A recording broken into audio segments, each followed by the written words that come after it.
안녕하세요. 저는 40대 초반 남자입니다. 저는 최근 아버지께서 돌아가시고 나서 아주 신기한 일을 경험하게 돼 사연을 보내게 됐습니다. 다른 부자지간들도 마찬가지겠지만 저와 아버지 관계는 좀 특별해요.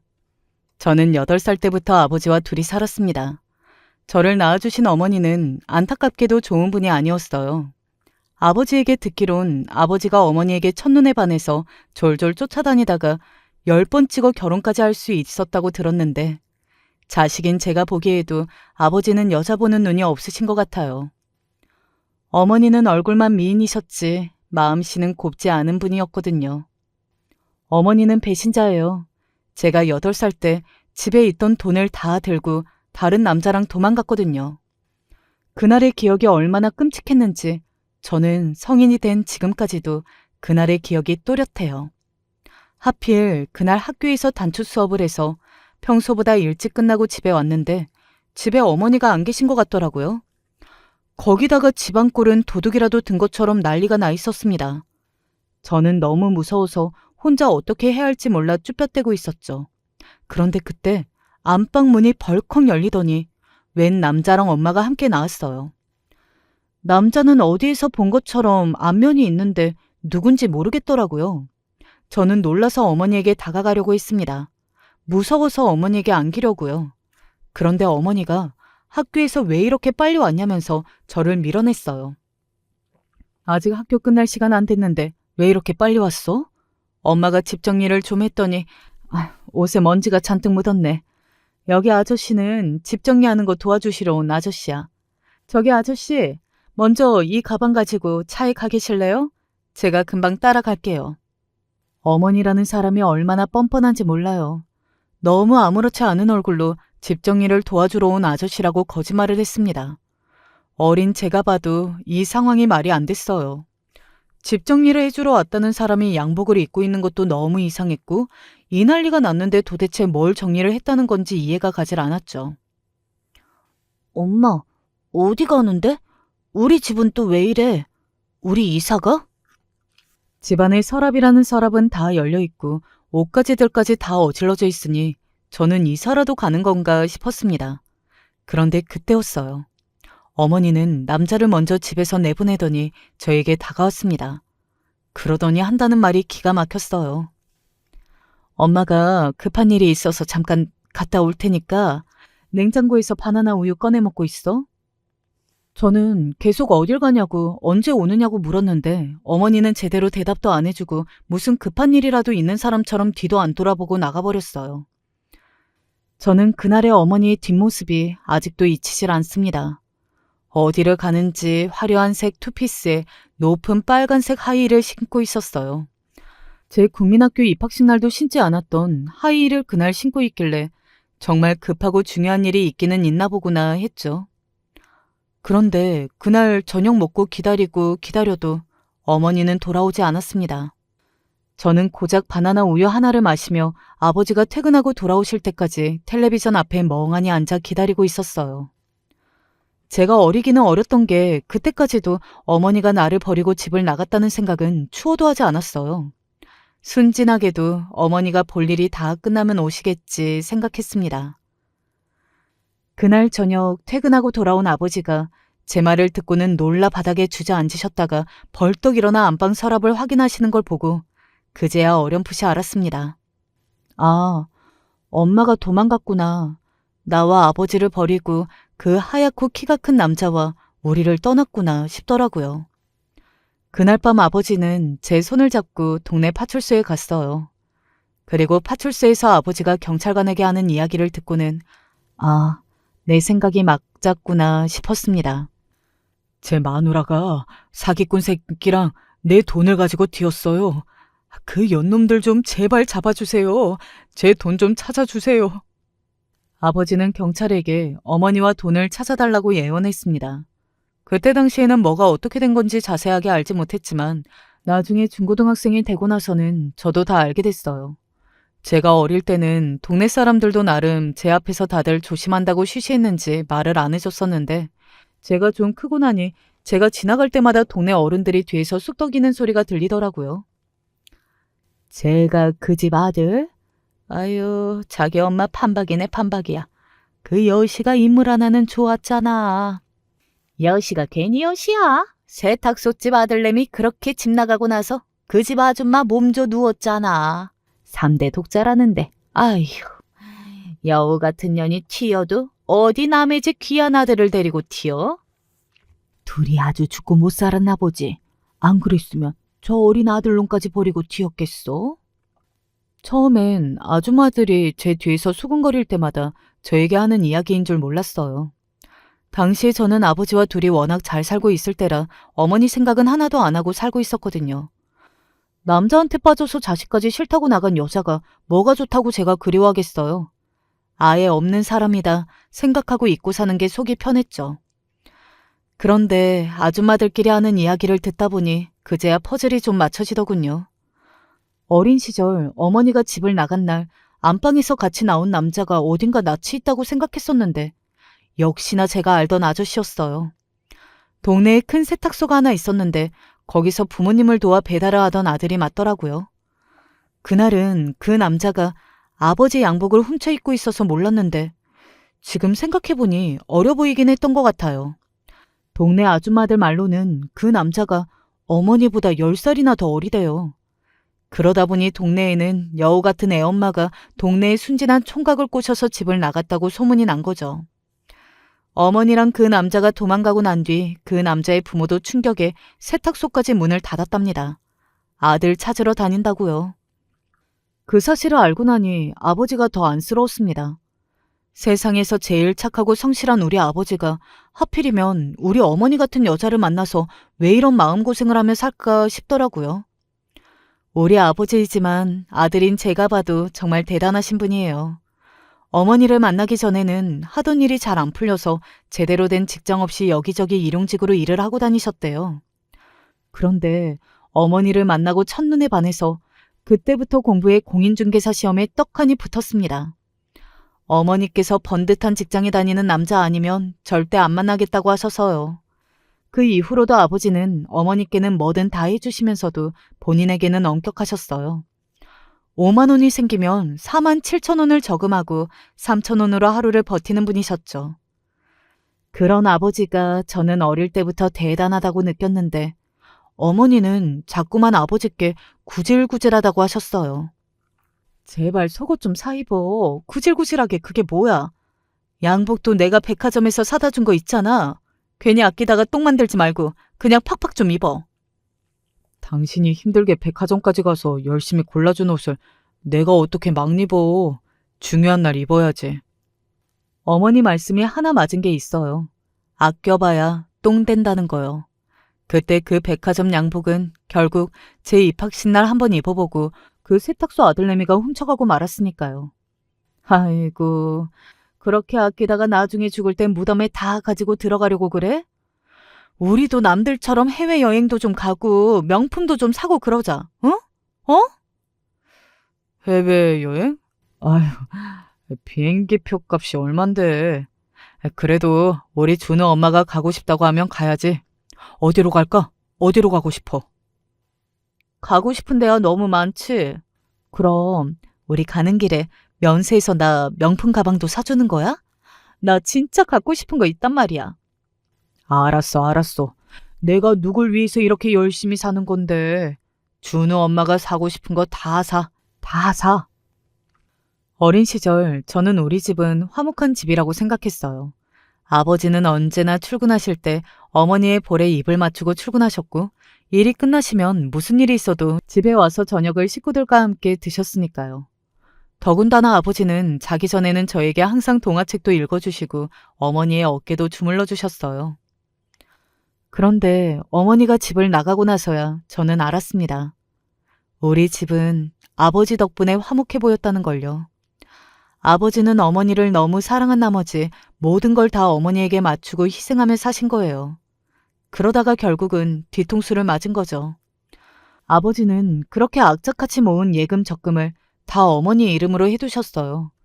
어머니께서 집을 나간 그날 어머니의 손에 들려있던 통장은 자그마치 10개는 되어 보였습니다. 아이고, 내 돈. 아이고, 내 돈. 아버지는 경찰서에서 땅을 치며 울었어요. 그 돈을 다 어떻게 하냐면서요. 저도 정확하게는 모르지만 어머니가 가지고 도망간 통장 안에 돈이 적어도 5억은 넘게 있었다고 하더라고요. 아버지께서 공인중개업을 하시다 보니 악착같이 돈을 모아서 그 돈으로 작은 건물에 투자하려고 모아두신 돈이라고 했습니다. 아버지가 결혼하기 전부터 10년 가까이 모은 돈을 어머니는 한순간에 들고 도망가 버린 거예요. 배신감에 몸부림치던 아버지는 딱 3일 만에 모든 아픔을 털어내고 다시 일터로 나가셨습니다. 새벽 5시에 일어나 제가 먹을 아침밥과 도시락을 싸주시고 저를 학교까지 데려다주고 출근하셨어요. 그러고는 제가 학교에 끝날 시간이 되면 학교로 데리러 오셔서 저와 함께 다시 사무실로 가셨습니다. 제가 고학년이 되기 전까지 3년을 꼬박 저는 오후 시간을 아버지와 함께 사무실에서 보냈어요. 아버지는 일하고 저는 그 옆에 앉아 문제집을 풀었습니다. 그러다 보니 아버지가 얼마나 대단하신 분인지 저는 더 잘 알게 됐습니다. 아버지가 같이 일하는 사람들에게 얼마나 좋은 상사인지, 고객들에게 얼마나 친절하게 잘하는지는 그러면서도 저를 살뜰하게 챙겨주셨죠. 아버지는 완벽한 가정이자 좋은 아버지였습니다. 그렇게 바쁘신 와중에도 일요일에는 항상 저와 시간을 보냈어요. 등산에 간다거나 놀이동산에 간다거나 뭐든 제가 좋아하는 일로 일요일을 가득 채워주셨죠. 그래서 어머니라는 공백을 느낄 겨를이 저에게는 없었어요. 오히려 어머니와 둘이 있을 때보다 더 안전하고 즐겁다고 느꼈죠. 그렇게 자라다 보니 저와 아버지 사이는 특별할 수밖에 없었어요. 제가 사춘기도 없이 큰 게 다 아버지와 사이가 좋아서인 것 같아요. 저는 친구들과 놀러 다니는 것보다 집에 가서 집안일을 하고 아버지를 챙기는 게 더 좋았습니다. 저에게는 아버지밖에 없었어요. 아버지가 건강해야 제 곁에 더 오래오래 있어 주실 수 있으니 저는 아버지를 더 살뜰하게 챙겼죠. 고등학교 시절에는 또래와 다르게 못하는 요리가 없을 정도였어요. 집안일이며 밖의 일이며 뭐든 완벽하게 잘하시는 아버지가 딱 하나 부족한 게 있다면 그게 바로 요리였습니다. 아들인 저를 위해 어떻게든 음식도 잘 챙겨주려고 하셨지만 그쪽으로는 재능이 없으셨어요. 그래서 반찬을 사 먹기도 하고 가정부 아주머니도 써봤지만 아버지를 쏙 빼닮은 제가 보기엔 그 돈이 좀 아까웠어요. 그래서 제가 음식을 배워보기로 했습니다. 그래도 아버지와 달리 저는 좀 손재주가 있어서 금방 배웠어요. 언제부턴가 저는 아버지가 제가 어릴 때 해주신 것처럼 아침밥을 챙기고 도시락을 챙겨드리고 있었어요. 저와 아버지는 둘이 오래 살다 보니 어느새 완벽한 한 팀이 되어 있었죠. 저는 마치 아내처럼 아버지께 잔소리하며 챙기고 있었고 아버지는 그런 저를 귀찮아하면서도 챙겨주는 반찬이며 도시락을 살뜰히 챙겨 출근하셨습니다. 아버지는 다른 건 다 좋은데 제발 술이랑 담배 좀 끊었으면 좋겠어. 그게 뭐가 좋다고 그렇게 못 끊고 그래? 아버지가 이런 낙이라도 없으면 어떻게 살겠소? 우리 아들이 같이 술이라도 마셔주면 제일 좋지. 이렇게 쓴 게 뭐가 좋다는 거야? 외로운 호랍이 내가 술은 같이 먹어줄 테니까 담배는 제발 좀 끊어요. 아버지 말이 맞습니다. 아버지는 낙이랄 게 없을 거예요. 평생 집이랑 일밖에 모르고 사신 분이라 주변에 사람들도 일하다가 만난 사람 아니면 친구도 없어요. 엄마 역할, 아빠 역할을 혼자 다 하면서 저를 키우다 보니 주변의 사람들과 어울릴 시간도 없었죠. 그런 외로운 아버지의 마음을 누구보다 잘 알다 보니 저도 주말 저녁은 밖에 있다가도 일찍 집에 들어와 아버지와 술 한 잔씩은 함께 마시고는 했어요. 말은 안 하시지만 아버지도 그 시간을 은근 기다리고 계신다는 걸 알고 있었거든요. 저와 아버지는 아무리 핏줄이라고 해도 도가 지나칠 정도로 서로 궁합이 참 좋은 것 같아요. 저는 아버지를 챙겨드리다가 요리하는 게 더 좋아져서 진로를 아예 요리 쪽으로 정해졌습니다. 덕분에 고등학교 졸업 전에 이미 한식, 일식 조리사 자격증을 다 따고 대학교도 그쪽으로 결정했어요. 요리하는 게 점점 더 좋아졌거든요. 아버지의 사업도 날로 번창해 나갔습니다. 부동산 시장이 한창 잘 나가던 시절 아버지께서 지방에 사두었던 땅에 온천을 짓게 되면서 목돈을 벌게 됐어요. 아버지는 일찍이 해외까지 눈을 돌려 그 목돈으로 미국에 집을 사기 시작하셨습니다. 덕분에 저는 아버지를 따라 미국에 유학까지 가게 됐어요. 아버지와 저는 미국에서 4년을 지내다가 한국으로 돌아왔습니다. 한국으로 돌아온 아버지와 저는 그전과 많이 달라져 있었어요. 아버지께서 미국에서 산 집이 엄청나게 올라 그 돈으로 투자를 해서 100억을 넘게 이익을 봤거든요. 아버지는 그 전에 준우 아빠가 아니었습니다. 어느새 사람들이 우러러보는 사업가가 되어 있었어요. 저는 이런 날이 올 거라고 예상하고 있었습니다. 아들이라서가 아니라 같은 남자로서 아버지를 옆에서 보고 있으면 정말 멋진 사람이라는 게 그대로 느껴졌거든요. 저는 세상에서 그 누구보다 아버지를 가장 존경했습니다. 아버지가 지난 세월을 어떻게 이겨내며 살아오셨는지 제가 옆에서 다 봤으니까요.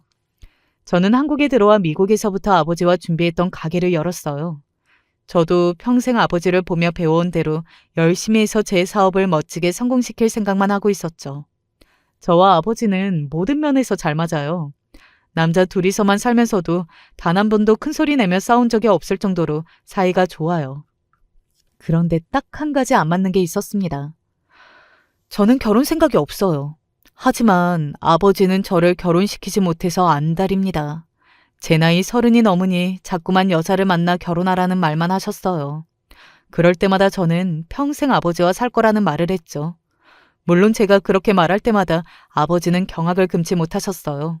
무서운 소리 하지 말라고요. 아이고, 말도 안 되는 소리. 남자가 늙어서 혼자 사는 게 얼마나 보기 안 좋은데 그런 소리를 하고 있어? 안 돼. 혼자 사는 건 절대 안 돼. 아버지나 연애라도 한 번 하고 그런 소리를 해. 결혼이 그렇게 좋으면 아버지나 해. 나는 안 할 거니까. 아버지께서 저를 키우는 동안 여자친구라도 한번 사귀고 있으면 저도 생각이 달라졌을 수도 있어요. 아버지도 새로운 여자를 만나 행복하게 사시니 저도 다른 행복을 찾아 떠나야지 라는 생각을 했을 수도 있습니다. 그런데 아버지에게는 저밖에 없어요. 저도 마찬가지고요.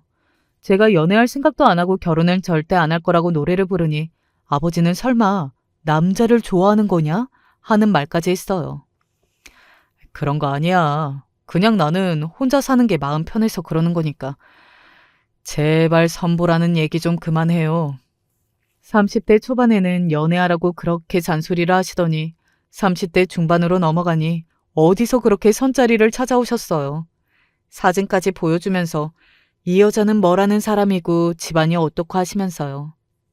그때 아마 아버지와 살면서 처음으로 둘이 큰 소리를 내고 싸웠을 거예요. 아버지는 선을 봐라 소리치고 저는 안 본다고 소리를 쳤죠. 아니 돈도 있고 겉모습도 멀쩡한 놈이 도대체 결혼은 왜 안 하겠다는 거야? 남자로 태어났으면 남들처럼 결혼도 해보고 새끼도 낳아보고 살아야지.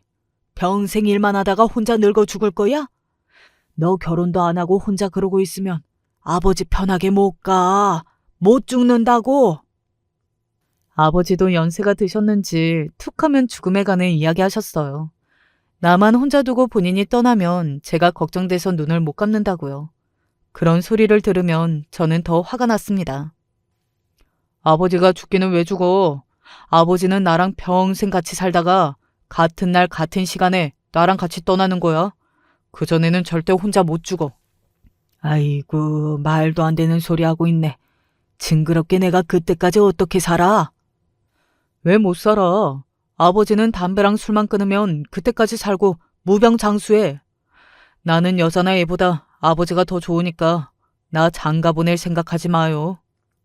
진심이었습니다. 저는 결혼보다 아버지와 평생 같이 사는 게 더 좋았어요.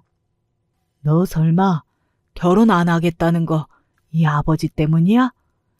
네 아버지가 네 엄마랑 잘못 살아서 네 엄마가 우리 버리고 도망가서 그래서 결혼하기 싫은 거야? 아버지는 몇 년 동안 꾹 참아오시던 말을 하셨습니다. 어머니 때문에 제가 결혼을 못하는 거냐고요. 내가 뭐 아직도 어린애인 줄 알아요? 그런 거 아니니까 괜한 소리 하지 말아요. 그냥 아버지보다 좋은 여자가 없어서 안 하는 거니까. 그럼 내가 나보다 훨씬 좋은 여자를 찾아줘야겠네. 우리 아들 어떤 여자가 좋은데? 우리 아들은 얼굴 보나 아니면 몸매? 어디를 보는데? 아유, 됐어요, 됐어. 아버지처럼 여자 보는 눈 없는 사람이 무슨 여자를 소개해준다고 그래. 내가 알아서 할 테니까 그만 걱정해요. 아버지 말씀이 맞아요. 사실 저도 몰랐는데 나이가 들면서 보니 어머니에 관한 트라우마가 아예 없는 건 아닌 것 같아요. 이런 말하기 그렇지만 여자를 믿지 못하겠습니다. 저도 처음부터 비혼이었던 건 아니에요. 연애라면 많이 했어요. 한국에서 학교 다닐 때도 미국에서 유학할 때도 아버지 눈을 피해 몇 번 연애했습니다. 제가 여자를 만나는 것만 보면 아버지가 너무 좋아하고 기대하셔서 저도 모르게 숨기게 되더라고요. 사실 연애나 결혼이 싫은 건 아니에요. 문제는 접니다. 여자를 만날 때마다 이상하게 여자친구가 어머니와 겹쳐지면서 여자친구에게 어머니와 닮은 점이 조금이라도 보이면 그 여자가 너무 싫어지더라고요. 예를 들자면 여자친구가 술을 먹고 다른 남자에게 친하게 군다거나 물건을 살 때 사치를 좀 부린다거나 저에게 요구하는 게 많아진다거나 하면 어머니가 떠오르면서 여자친구한테 정이 뚝 떨어졌어요. 그러다 보니 여자친구가 생겨도 결혼까지 생각할 정도로 진지하게 만나지를 못했죠. 여자에 관한 불신이 저도 모르게 내면에 존재하고 있다 보니 언제부턴가는 여자를 만나는 데 쓰는 에너지가 아깝게 느껴졌습니다. 그래서 점점 더 여자를 안 만나게 되더군요. 그 일로 아버지와 한바탕 한 적이 있어요. 아버지께서 저에게 말을 하지 않고 선짜리 비슷하게 주선한 적이 있어요. 제가 하도 선을 더는 보지 않겠다고 딱 잘라 말하자 아버지는 그런 제가 걱정되셨는지 아예 부모님까지 함께하는 자리를 마련해서 저를 부르셨어요. 아버지 아는 분과 함께하는 식사 자리라고 하고는 그분 따님과 저를 만나게 한 거죠. 저는 사실 그날 아버지께 화가 좀 났습니다.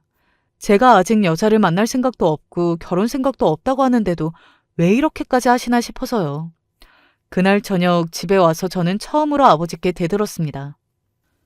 제가 결혼 생각 없다고 그렇게 누누이 말씀드렸는데 왜 자꾸 그러시는 거예요? 저 아까 식당에서 얼마나 당황했는지 아세요? 너야말로 왜 그렇게 결혼이 싫어?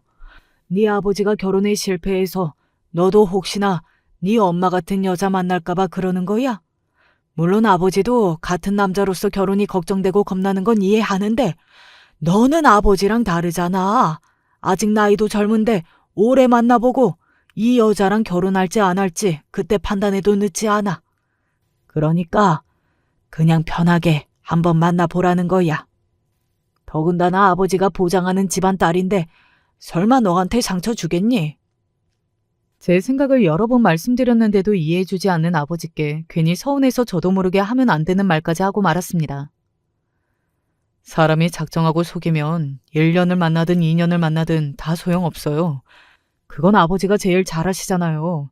10년 가까이 엄마랑 살면서도 엄마가 밖에서 10살이나 어린 남자랑 딴짓하고 다니는 거 전혀 몰랐잖아요. 난 아버지처럼 여자한테 홀딱 넘어가서 간이고 쓸개고 다 빼주는 짓 절대 안 할 거예요. 그때 일은 지금까지도 후회가 돼요. 어머니가 집을 나간 이후 아버지와 어머니에 관한 일은 전혀 이야기하지 않았었는데 그날은 제 기분이 나쁘다는 핑계로 제가 먼저 아버지 앞에서 어머니 일을 내뱉고 말았어요. 제가 실수했습니다. 어머니의 일로 가장 상처받고 힘든 건 아버지일 텐데 저까지 아버지께 상처를 드리고 말았어요. 그래, 네가 결혼하기 싫은 건 다 나 때문이겠지. 내가 잘못 살아서 너한테 본보기가 되지를 못했어. 하지만 나도 그래서 네가 좋은 여자 만나 결혼하길 바라는 거야. 너는 나와 달리 좋은 여자 만나 행복한 가정 꾸릴 자격이 충분히 있으니까. 저는 아버지께 너무 죄송했습니다. 제가 괜한 소리를 해서 아버지께 저런 이야기까지 하게 만들었어요.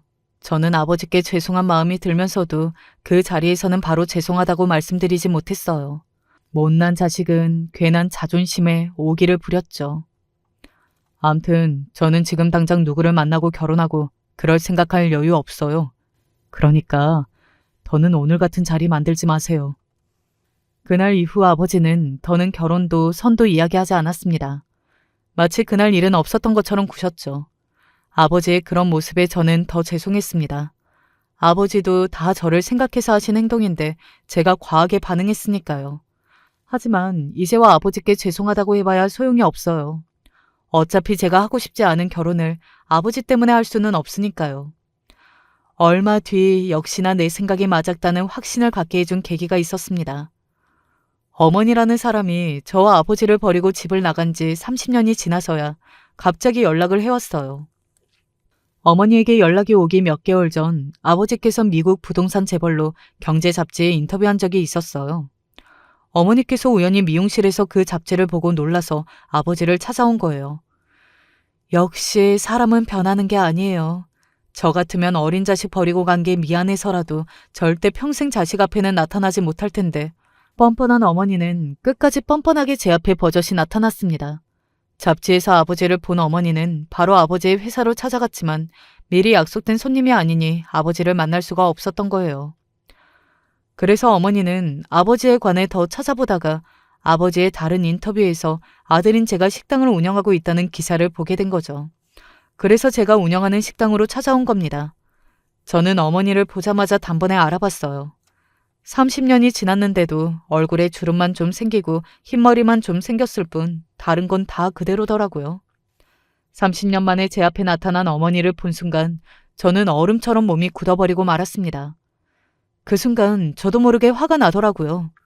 저에게 잘못한 건 분명 어머니인데 왜 제가 이렇게 당황해서 말문까지 막히고 마나 해서요. 어머, 우리 아들, 이 가게 사장이라며? 어휴, 내 아들이 이렇게 큰 가게 사장이라니 너 정말 잘 컸구나. 대단하다, 우리 아들. 사람이 어쩜 저렇게 염치가 없을 수가 있을까요? 저는 어머니를 보자마자 말문이 막혀서 앞이 깜깜하기만 한데 어머니라는 여자는 마치 이상가족이라도 상봉한 것처럼 감격스러워하며 저에게 안기려고 했습니다. 심지어 저더러 우리 아들이라네요. 아들이라는 말이 저렇게 쉽게 나올 수 있나? 기가 막혔습니다. 순간 몸에 소름이 돋아난 저는 곧바로 어머니를 확 밀어냈습니다. 어머, 얘 좀 봐. 아무리 우리가 오랜만에 보는 거라도 그렇지 뭘 그렇게 당황하고 그래. 아들, 엄마 보고 싶었지? 네 아빠 만나러 회사에도 갔었는데 미리 약속 안 했다고 아예 못 만나게 하더라. 네가 네 아빠 회사에 좀 나랑 같이 가줘. 그래서 그 싸가지 없는 직원들한테 내가 네 엄마라고 사장 아내라고 얘기 좀 해줘. 예상했던 대로였습니다. 어머니는 그때 그대로 늙었더라고요. 여전히 천박하고 가벼운 사람으로요. 저는 너무 황당하고 기가 막혀서 말도 잘 나오지 않았습니다. 이런 순간을 상상해보지 않은 건 아니에요. 어머니가 집을 나가버렸던 그날 이후 저는 매일 어머니가 아무 일도 없었다는 듯 현관문을 열고 들어오는 상상을 하고는 했어요. 만약 어머니가 잘못했다고, 엄마가 생각이 짧았다고 나를 두고 도망간 걸 후회하며 사과하면 그때 나는 어떻게 해야 하지? 고민도 했습니다. 괜찮다고 바로 용서해줘야 하나? 아니면 너무 밉다고 얼굴도 보기 싫다고 떼쓰며 용서해주지 않을 거라고 울부짖어야 하나? 고민까지 했죠. 그런데 제가 어머니를 너무 과대평가하고 있었네요. 어머니는 저를, 아버지를 배신하고 도망간 것에 대해 전혀 미안해하지도 후회하지도 않는 표정이었습니다. 오히려 우리가 마치 오랜만에 만난 친척쯤 되는 것처럼 굴었죠. 누구세요? 누구신데 저를 아들이라고 부르고 어머니라고 하시는 거예요? 저는 아주머니 몰라요. 가게 영업 중이니까 행패 부리지 마시고 나가세요. 어머니의 뻔뻔한 낯짝을 보니 저도 사람인지라 온몸이 뜨거워지며 화가 나더군요. 하지만 저는 어머니라고 부르고도 싶지 않아 모르는 척하며 내 가게에서 나가라고 소리쳤습니다. 그런데도 어머니는 꼼짝도 안 하고 저를 빤하게 바라봤어요. 그러더니 소리까지 내면서 웃더라고요. 우리 아들, 엄마한테 서운했지? 서운해서 이러는 거지? 그때는 엄마도 어쩔 수 없었어.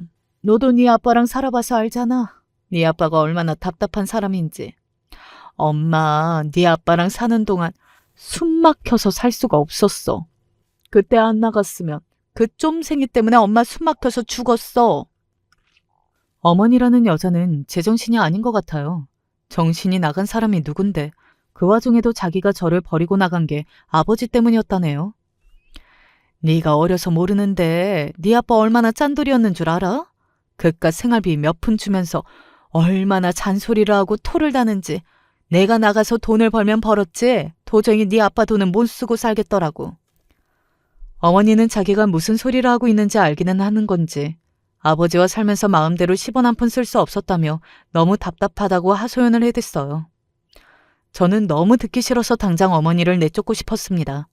어머니는 그런 제 속도 모르고 끝도 없이 짓거렸어요.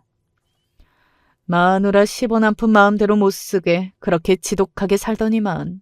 그래도 결국은 성공을 하기는 한다. 잡지에서 보니까 네 아빠 재산이 100억? 200억이 넘는다며. 아휴, 이게 웬일이니? 그런 와중에 아버지 재산까지 들먹이는데 정말 질리겠더군요. 저도 너무 화가 나서 당신이 뭔데 지금 나타나서 어머니 행세를 하려고 하느냐고 소리를 지르고 싶었지만 애써 참았습니다. 한번 물꼬를 트기 시작하면 더 저에게 들러붙을 것 같아서요. 저는 이런 여자랑 더는 말도 섞고 싶지 않아 깊은 한숨을 내쉬었습니다. 저기요, 아주머니. 갑자기 남의 가게 들어와서 이게 무슨 추태예요? 나 아주머니가 누군지 모르니까 제발 좀 나가주세요. 안 나가면 경찰 부를 거예요. 어머머머머, 얘 말하는 것 좀 봐. 뭐? 아주머니? 내가 왜 네 아주머니야? 내가 널 내 뱃속에 10달을 품고 내 배 아파 낳았는데. 너 설마 엄마 못 알아보는 거야? 아휴, 못 믿겠으면 유전자. 그래. 유전자 검사하면 되잖아. 이런 몰상식한 여자가 내 어머니라니. 정말이지. 제 속에 남은 이 여자의 피는 몽땅 다 빼버리고 싶은 심정이었습니다. 더 받아줬다가는 제가 참지 못하고 더한 소리까지 하게 될 것 같아 경찰을 불렀습니다. 미친 여자가 가게에 들어와서 행패를 부린다고요. 아주머니, 저는 어머니가 없어요.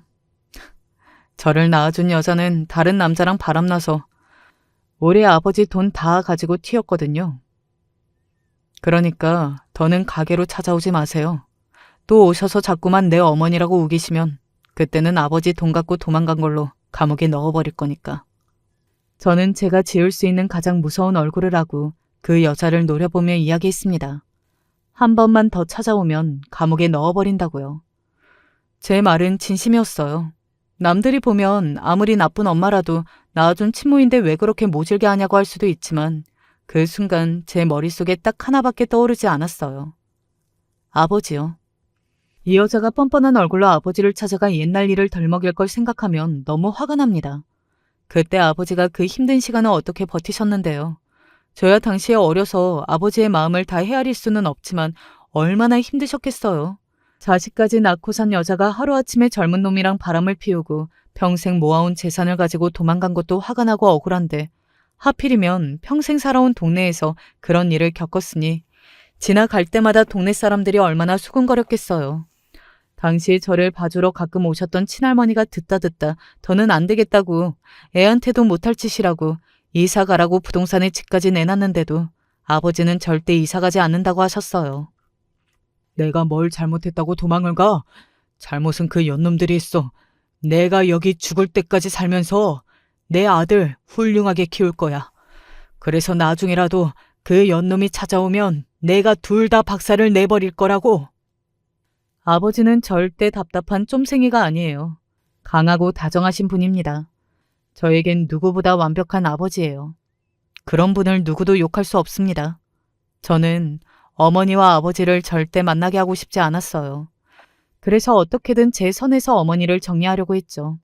그런데도 거머리 같은 어머니는 저에게 떨어지려고 하지 않았습니다. 정말 거의 매일을 찾아왔어요. 네가 안 만나줘도 나는 매일 올 거야. 내가 가게에 찾아오는 거 싫으면 네 아빠 만나게 해줘. 그러면 되잖아. 어머니의 목적은 30년 만에 만난 아들인 제가 아니라 오로지 아버지였습니다. 뻔하죠. 아버지한테 돈을 뜯어낼 심산이에요. 저는 도저히 안 되겠다 싶어 어머니를 끌고 근처 커피숍으로 갔습니다. 그러고는 도대체 왜 이러냐고 물었어요. 왜 갑자기 찾아와서 멀쩡하게 잘 살고 있는 사람을 찾느냐고요. 이유야 안 들어도 돈 때문이겠지만 그래도 혹시나 하는 마음으로 저는 물었습니다. 그런데 그때 어머니가 하는 말이 기가 막혔어요. 사실 너한테 동생이 하나 있어. 걔가 이제 29인데 그 젊은 게 혈액암이라는 거야. 아휴, 그 젊은 게 제대로 살아보지도 못하고 아파서 끙끙거리는데 부모로서 어떻게 보고만 있냐. 저는 순간 제 두 귀를 의심했습니다. 이 여자가 하는 소리가 무슨 소리인가 했어요. 알고 보니 그 세탁소 아들놈이랑 바람이 나서 집을 나가더니만 둘이 아버지 돈을 가지고 지방에 살림을 차리기는 했나 봐요. 그래도 그 아들놈이 아예 쌍놈은 아닌지 가게를 차려서 착실하게 살았답니다. 물론 어머니의 성에 차지는 않았지만 그래도 어린 새남편이 좋았는지 딸까지 낳고 지금까지 남들처럼 잘 살았대요. 새 남편이 얼마나 좋았는지 저나 아버지 생각은 일도 안 하고 산 것 같더라고요. 그런데 그 딸이 갑자기 아프대요. 암이라 바로 치료를 해야 하는데 돈이 없는 거죠. 저는 고소하면서도 한편으로 화가 났습니다. 아버지와 저에게 그렇게 큰 상처를 주고 도망갔으면 떵떵거리고 잘 살기나 하지 왜 저러고 사나 싶어서요. 아버지가 너무 좀스러워서 답답해서 못 살겠다고 나갔더니만 그 세탁소 아들놈은 마음 편하게 해줄 수준이나 되나 기가 차더라고요. 나도 너 보러 오기 염치 없는 거 알아. 근데 부모 마음이 어디 그래? 나 살자고 자식 새끼 죽일 순 없잖아. 제 앞에서 자기 딸 걱정을 가슴 문드러지게 하는데 정말 실소가 터지더군요. 아, 그렇게 새끼를 귀하게 생각하시는 분이었구나. 제 말 한마디에 그래도 양심은 있었는지 쉴 새 없이 떠들던 입이 그제야 멈추더라고요. 저는 제가 해줄 수 있는 선에서 돈을 준비해 어머니에게 드렸습니다. 다른 걸 다 떠나서 아픈 사람이 돈이 없어서 죽게 둘 수는 없으니까요. 그러고는 변호사를 대동해 각서를 받았어요. 이 돈을 받고 다시는 아버지와 제 앞에 나타나지 말라고요. 혹시나 다시 나타나 돈을 요구하면 그때는 고소하겠다고 각서를 쓰고 공증을 받았어요. 돈을 줄 때까지도 딸 이야기가 거짓말은 아닐까 의심했었는데 그래도 그 말은 사실인지 며칠 뒤에 고맙다고 자기 딸이랑 병원에서 찍은 사진을 보냈더라고요. 그래도 딸은 끔찍한지 병원에서 아예 간호까지 해주는 것 같더군요. 저는 괜한 심술에 바로 다시는 연락하지 말라고 쌀쌀맞게 답장했지만 사실 그때 마음이 좀 이상했습니다. 자기 딸이라고 사진을 보냈는데 엄마를 많이 닮아서 그런지 저와 비슷한 것 같더라고요. 화도 나고 속상하고 짜증나고 여러 가지의 기분이 몰아쳤습니다. 그 순간 다시 확신했죠. 절대 결혼은 하지 말자 하고요. 그러던 어느 날이었습니다. 저에게 말도 안 되는 일이 벌어졌어요. 벌써 1년이 지났는데도 저는 아직도 믿기지 않습니다. 제가 가장 사랑했던 아버지가 갑자기 돌아가셨어요. 사인은 심장마비였습니다. 아버지와 제가 산에 오르는 걸 좋아해요. 어릴 때부터 둘이 일요일 아침이면 세수만 하고 동네 뒷산에 올라갔다가 내려오면서 목욕탕에 가는 게 코스였거든요. 성인이 돼서도 한 달에 한두 번은 꼭 둘이 함께 산에 갔다가 목욕탕에 가고는 했어요.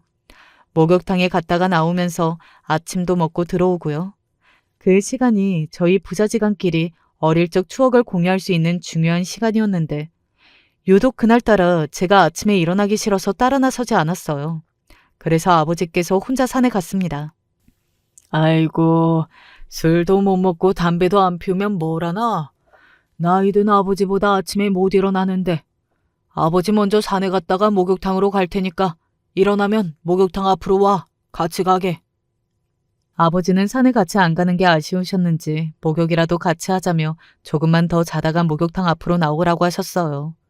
저는 알겠다고 귀찮은 듯 몸을 돌려버렸죠. 만약 그날이 아버지와의 마지막인 줄 알았다면, 만약 그 대화가 아버지와의 마지막 대화인 줄 알았다면 그렇게 무심하게 대답하지 않았을 텐데 라는 후회에 지금까지 사무칩니다. 그날 아버지는 목욕탕 앞까지 오지 못하셨거든요. 저는 아직 잠에 깨지 않은 얼굴로 간신히 일어나 아버지와 약속한 목욕탕 앞으로 갔습니다.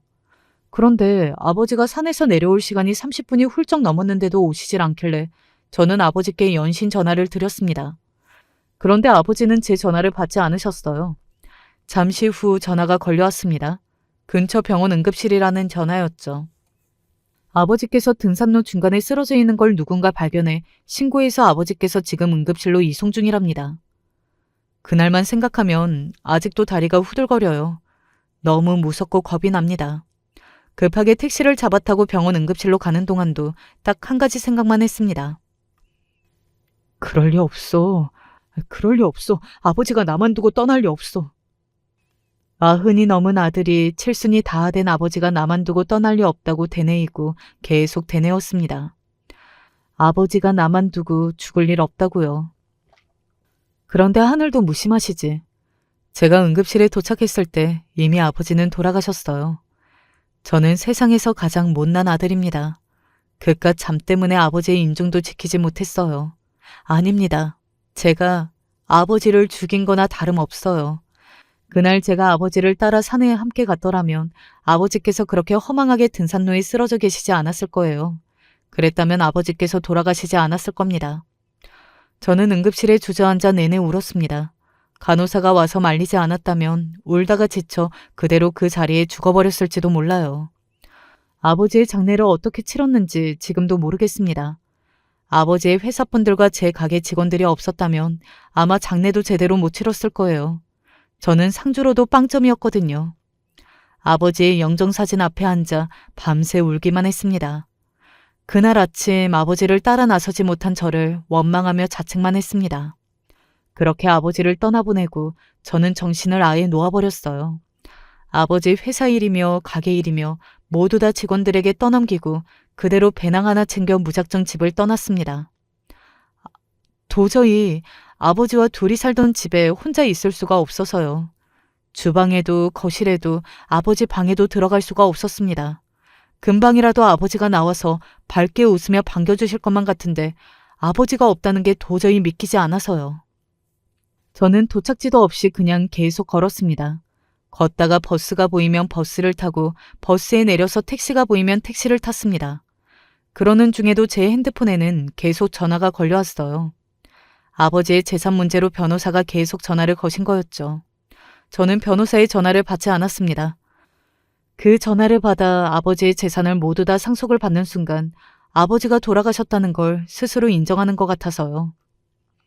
100억이든 200억이든 있으면 뭐래. 아버지가 없는데. 난 다 필요 없어. 남들이 들으면 철딱선이 없는 소리 한다고 하시겠지만 그 당시에는 진심이었어요. 돈은 하나도 필요 없었습니다. 그 돈을 다 주고 아버지가 다시 살아 돌아올 수만 있다면 그 돈을 다 줬을 거예요. 지금 당장 저에게 필요한 건 돈이 아니었습니다. 아버지를 한 번이라도 볼 수만 있다면 영혼이라도 팔고 싶은 심정이었죠. 제 방황은 생각보다 길어졌습니다. 저는 반년을 넘게 전국 곳곳을 혼자 떠돌아다니며 폐인처럼 지냈어요. 어느 날은 잘 먹지도 못하는 술을 마시고 진땅 취해서 어딘지도 모르는 길바닥에 누워 잠드는 날도 있었어요. 그러다 지나가던 젊은 애들이랑 시비가 붙어 여기저기 맞기도 했습니다. 그렇게 실컷 맞고 죽은 듯 바닥에 누우면 바보처럼 웃음이 났어요. 세상이 다 거지 같고 너무 어이가 없어서요. 반년 동안 별의별 일을 다 겪으면서도 저는 정신을 차리지 못했습니다. 한번 정신줄을 놓고 막 살다 보니 오히려 속이 편한 것 같더라고요. 오히려 술이 깨서 정신을 차리고 나면 아버지가 더 그리웠어요. 그러면 눈물이 멈추지 않고 계속 흘렀습니다. 그러던 어느 날이었습니다. 그날은 비가 억수로 쏟아지는 날이었죠. 혼자 폐인처럼 돌아다니느라 몰랐는데 어느새 장마가 왔나 보더라고요. 이런 날씨엔 도저히 밖에서 잘 수가 없을 것 같아 근처에 바로 보이는 여관방에 들어가 그대로 쓰러져 잠이 들었습니다. 그렇게 그 여관에서 3주를 넘게 살았어요. 2, 3일에 한 번씩 나가서 먹을 거랑 술만 사오고 내내 여관에 처박혀 있었습니다. 그런데 생각지도 못한 일이 벌어졌어요. 그 여관에 들어온 지 3주가 지났을 때쯤 제가 그렇게 아버지를 생각하고 아버지를 찾으며 울부짖어도 나타나지 않으시던 아버지께서 돌아가시고 처음으로 제 꿈에 나왔어요. 그런데 꿈에 나타난 아버지께서 하시는 말씀이 기가 막혔습니다. 어딘가 쫓기는 듯한 다급한 얼굴로 달려오신 아버지께서 자는 저를 흔들어 깨웠어요. 그러더니 지금 당장 일어나라고 소리를 지르시더군요. 너 지금 여기서 뭐 하는 거야? 당장 정신 안 차려? 지금 당장 일어나서 얼른 집으로 돌아가. 당장! 너 지금 당장 집으로 안 돌아가면 나 다시는 너 보러 안 올 거야. 알았어? 아버지께서 제 어깨를 세게 잡고 눈을 똑바로 마주치면서 소리를 지르셨어요. 그리고는 지금 당장 일어나 빨리 집으로 가라고만 계속했습니다. 물론 꿈이었지만 아버지께서 그렇게 화를 내면서 소리 지르는 모습은 처음이었습니다. 꼭 다른 사람 같았어요. 그 순간 잠에서 깬 저는 그대로 벌떡 일어났어요. 꿈이 얼마나 생생한지 저는 꿈이 아닌 줄로만 알았습니다. 시계를 확인했더니 새벽 5시가 넘었어요. 저는 이미 잠이 홀딱 깨서 더 자려고 해도 잘 수가 없었습니다. 그리고 아버지께서 꿈속에서 했던 말이 자꾸만 머릿속에 맴돌았어요. 얼른 일어나서 집에 가라는 말이요. 아버지가 보기에도 내가 어지간히 한심했나 보네. 꿈에까지 나와서 정신 차리라고 하는 걸 보면. 알았어요, 아버지. 나 집에 가요, 가. 지난 반년 내내 내가 하는 짓이 얼마나 한심하고 기가 막혔으면 아버지께서 꿈에까지 나와 그만하라고 소리를 지르셨을까 싶어 저는 그날로 그 여관을 떠나기로 했습니다. 아버지 말씀대로 집에 가기로 했어요. 그 여관에 들어온 지 3주 만에 깨끗하게 목욕도 하고 근처에서 새 옷을 사서 입고 집으로 돌아왔습니다. 반년 만에 돌아온 집안은 엉망이었습니다. 아버지가 돌아가신 날 이후 집에 돌아오지 않았으니 당연한 일이었죠. 아버지가 드시던 영양제, 아버지가 입으시던 옷과 신발이 집안 곳곳에 그대로 있었어요. 저는 또 눈물이 왈칵 쏟아질 것 같았지만 애써 눈물을 꾹 참고 오랜만에 집 청소를 했습니다. 아직 아버지의 물건을 치울 정도로 마음이 정리되지 않아 아예 버리지는 못하고 있던 곳에 그대로 뒀어요. 아버지와 이별할 마음이 생기면 그때 정리하려고요. 반년 만에 돌아온 집을 싹 정리하고 소파에 털썩 앉았습니다. 그리고는 텔레비전을 켰어요. 그런데 그때 제 눈앞에는 경악할 뉴스가 텔레비전에 나오고 있었습니다. 오늘 오후 11시경 땡땡동 땡땡 여관에서 불이 나 여관에 묵고 있던 투숙객들이 대피하는 소동이 있었습니다. 불이 난 원인은 방화로 사고가 난 여관에 묵고 있던 투숙객이 함께 묵고 있던 투숙객과 다툼을 하다 우발적으로 사고를 낸 것으로 보고 있습니다. 대부분의 투숙객은 대피하였으나 사고를 낸 투숙객과 그 옆방에 묵고 있던 남자 1명, 여자 1명이 끝내 대피하지 못하고 연기를 마셔 사망한 채로 발견됐습니다. 저는 제 두 눈으로 보고도 믿기지가 않아 입이 떡하고 벌어졌습니다. 불이 나 투숙객이 사망했다는 뉴스에 나오고 있던 여관이 바로 제가 몇 시간 전까지 먹고 자던 바로 그 여관이었거든요. 심지어 불을 냈다는 투숙객이 묵은 방은 제가 묵었던 방 바로 맞은편에 있던 방이었습니다. 저는 순간 소름이 돋았어요. 나도 계속 저기 있었으면 어떻게 됐을지 모른다는 이야기네.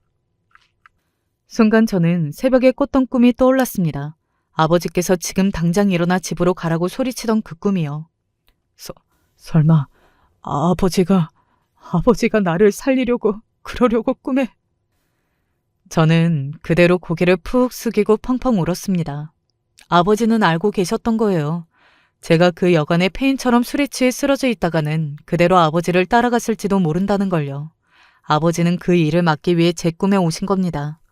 저는 원래 미신을 믿지 않아요. 사람도 신도 별로 믿지 않아서 종교도 없습니다. 그런데 그날 이후 어쩌면 천국이라는 게 존재하는지도 모르겠다는 생각을 했습니다. 아버지께서 돌아가시고 어딘가 좋은 곳에 계시면서 저를 지켜보고 있다는 생각이 들었거든요. 그날 이후 저는 많은 것이 변했습니다. 아버지가 제 곁에 계시지 않는다는 사실은 너무 슬프고 아프지만 제가 언제까지 아버지만 그리워하며 바보처럼 사는 걸 아버지는 원하지 않으실 거라는 확신이 들어서요. 그래서 정신을 바짝 차리고 다시 열심히 살기로 했습니다. 아버지의 회사도 나가서 경영진들과 앞으로 어떻게 회사를 꾸려나갈 것인지 정리를 하고 제 가게도 나가서 직원들에게 사과하고 다시 가게 일에 복귀하기로 했습니다. 그리고 가장 큰 변화는 제가 결혼하게 됐다는 겁니다. 제 인생의 결혼은 절대 없을 일이라고 생각했는데 어느 날 정신을 차리고 보니 나도 우리 아버지와 같은 아버지가 되고 싶다는 생각이 들더라고요. 그리고 제가 사랑하는 사람과 가정을 이뤄서 잘 사는 모습을 하늘에서 아버지가 보시면 더는 제 걱정을 하지 않고 아버지도 그곳에서 마음 편하게 지낼 것 같아 마음을 고쳐먹었습니다. 물론 그만큼 결혼하고 싶은 좋은 여자친구를 만나기도 했고요. 저는 지금까지 살면서 한 번도 제가 불행하다고 생각해 본 적이 없습니다. 어머니가 집을 나갈 때도 아버지가 돌아가셨을 때도 너무 힘들기는 했지만 그래도 아버지 같은 분이 제 곁에 있어 주셔서 어떤 아픔도 다 이겨낼 수 있었습니다. 저는 너무 행복해요. 앞으로도 결혼해서 좋은 가정 꾸리고 살라고 응원하는 글 좀 많이 댓글로 남겨주세요. 여러분이 행복하라고 해주시면 정말 힘내고 더 열심히 살 수 있을 것 같습니다. 지금까지 제 이야기 들어주셔서 너무 감사해요. 여러분의 가정에도 언제나 화목한 일만 가득하시길 바랄게요. 어떤 채널에서 우연히 투표한 것을 보았는데요. 착하게 살면 득이 된다. 착하게 살면 손해본다. 라는 투표였는데 손해본다는 쪽이 월등히 높더군요. 여러분들은 어떻게 생각하시나요? 사람이 살아가는 환경이 다르다 보니 단정 지을 순 없지만 제 이야기를 해보려고 합니다. 끝까지 들어주시고 많은 분들이 공감해 주셨으면 좋겠습니다. 전 착하게 살면 언젠가 복이 온다는 마음으로 살았습니다. 저도 가난했지만 저보다 더 가난한 사람들을 위해서 꾸준히 소액이나마 기부를 했고, 어쩌다 길을 가는데 구걸을 하는 사람이 있으면 지갑에 남아있는 잔돈이라도 탈탈 털어서 주고는 했습니다. 어줍잖은 동정이 아닙니다. 솔직히 제가 남을 동정할 만큼 잘 살고 있는 것도 아니고요. 동정보다는 오히려 공감에 가깝겠네요. 저 역시 성인이 돼서야 조금은 형편이 나아졌지만 어렸을 적만 해도 곰팡이 피고 벌레가 바글바글한 집에서 세 식구가 옹기종기 살아야 할 만큼 잠 못 살았거든요. 그 당시 저를 도와줬던 어른은 근처 슈퍼 아주머니였습니다. 아주 가끔 부모님 심부름으로 슈퍼에 가면 사탕이라도 먹고 싶어 침을 흘렸지만 가진 돈으로는 딱 부모님이 부탁한 것밖에 사지 못하기에 늘 아쉽게 돌아서곤 했는데, 그런 저를 보고 아주머니는 마침 이 사탕은 팔질 못하는 건데 얘, 너 하나 먹을래? 라며 제게 주전부리를 쥐어주거나 하셨습니다. 그냥 별다른 말 없이 주셨어도 괜찮을 텐데 아주머니는 혹여나 제가 부끄러워하고 기분 상해할까봐 간식을 주실 때에는 늘 유통기한이 얼마 남지 않아서 혹은 가게에서 잘 안 팔려서 등등 여러 이유와 핑계를 댔습니다. 그리고 저는 그걸 받으면서 마치 부모님처럼 저를 따스하게 챙겨주는 슈퍼 아주머니 마음이 너무 감사하고 좋았습니다. 단순히 간식을 주시는 것뿐만이 아니라 아주머니는 제가 가게에 들릴 때면 오늘은 뭐 했니? 라며 안부를 묻기도 하고 가끔 제가 우울한 기색이라도 보이면 잠시 가게 문을 닫아두고 저와 함께 산책을 가자고 하시곤 했거든요. 그런 친절한 아줌마의 마음씨에 언젠가 나도 슈퍼 아주머니한테 맛있는 걸 드려야지 하고 어린 마음에 그런 다짐을 할 정도로 아주머니를 따랐습니다. 하지만 어느 날 일이 생겼어요. 아이고, 그 슈퍼 아줌마 있잖아. 암 걸려서 지금 병원에 있대. 정말로? 어쩐지 요 며칠 가게 문을 닫더니. 동네 아줌마들의 쑥덕거리는 소리가 들려 가보았더니 아주머니가 암에 걸렸다는 이야기가 들려왔고 느낌상 무서운 병이란 생각이 들었어요. 나중에 엄마의 손을 잡고 아주머니를 뵈러 갔지만 아주머니는 이미 얼굴이 못 본 사이 파리해져 있었고 안색도 무척이나 안 좋으셨어요. 겁에 질려 아줌마 괜찮아요? 라고 말하며 품에서 엉엉 우는데 아주머니는 따스한 손으로 그저 제 머리를 쓰다듬어 주실 뿐이었어요. 그렇게 아주머니는 보름도 되지 않아 세상을 떠나게 되었고 전 아주머니의 장례식장에서 내내 엉엉 울었습니다. 당시 아주머니가 제게 남겼던 편지도 여전히 가지고 있습니다. 몇십 년이 지났지만 그 편지는 제 보물이에요. 착한 미정아, 아주머니는 조금 일찍 하늘나라에 갈 것 같단다. 우리 미정이 맛있는 거 챙겨주고 그래야 하는데 아주머니가 없어서 어쩌지? 언제든지 맛있는 게 먹고 싶으면 가게로 찾아오거라. 나는 없어도 내 아들이 가게를 맡을 테니 이전처럼 맛있는 걸 먹을 수 있을 거야. 예쁜 미정아, 내 친자식은 아니었지만 그래도 너를 무척 사랑했단다. 우리 미정이 앞으로도 착하게 자라야 한다. 제가 작은 부분이라도 남들을 도우려고 애쓰는 것도 모두 다 주인 아주머니 덕분입니다. 착하게 살면 손해를 본다고 하지만 그래도 전 정말로 진실된 마음으로 누군가를 돕기 위해 산다면 분명히 언젠가는 이에 대한 보답이 올 거라고 생각했어요. 그래서 작게 기부도 하고 봉사도 다녔는데 그러다가 만난 사람이 바로 제 남편이었습니다. 제 남편은 정말 법 없이도 살 사람이에요. 살면서 길거리에 쓰레기 한번 버려본 적이 없었고 누군가가 시비를 걸어도 한 번도 맞서 싸우거나 하는 적도 없었고 연애 당시 저는 장난 삼아서 남편을 보살님이라고 부를 정도였습니다.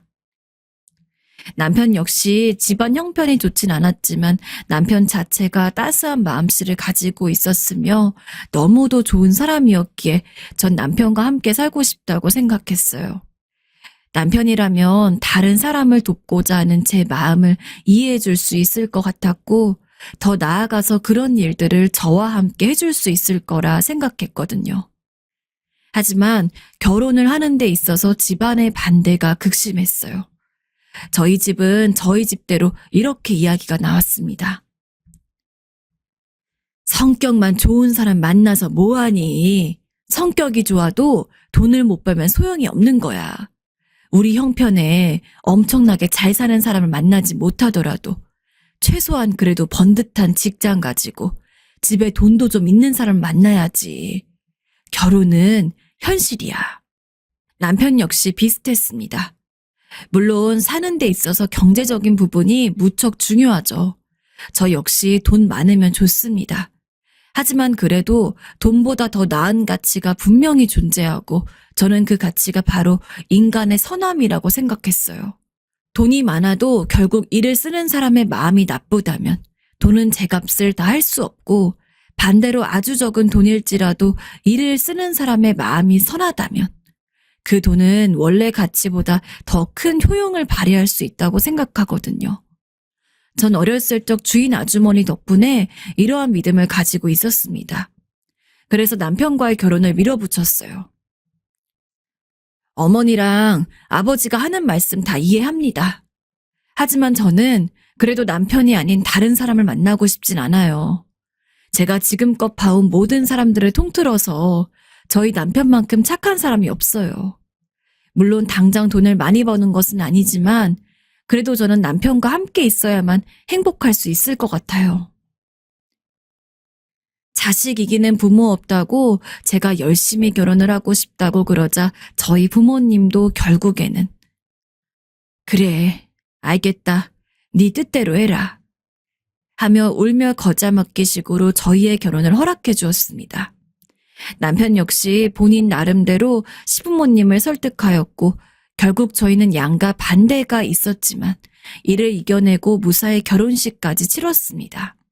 서로 형편이 여의치 않았기에 결혼식도 소박했고 그렇다고 해서 신혼여행을 좋은 데로 다녀온 것도 아니지만 이제 부부로서 서로 함께할 수 있다는 사실만으로도 충분했어요. 결혼하고서도 저희는 양로원, 고아원 등으로 봉사를 다녔습니다. 원래 각자 가던 봉사 장소에 부부가 같이 동반해서 가기도 했죠. 봉사를 다니신 분들은 알겠지만 사실 자주 가지 않더라도 한 번 갔을 때 정말 여러 가지 일을 해야 되거든요. 원래 그런 곳들은 다 일손이 부족하니까요.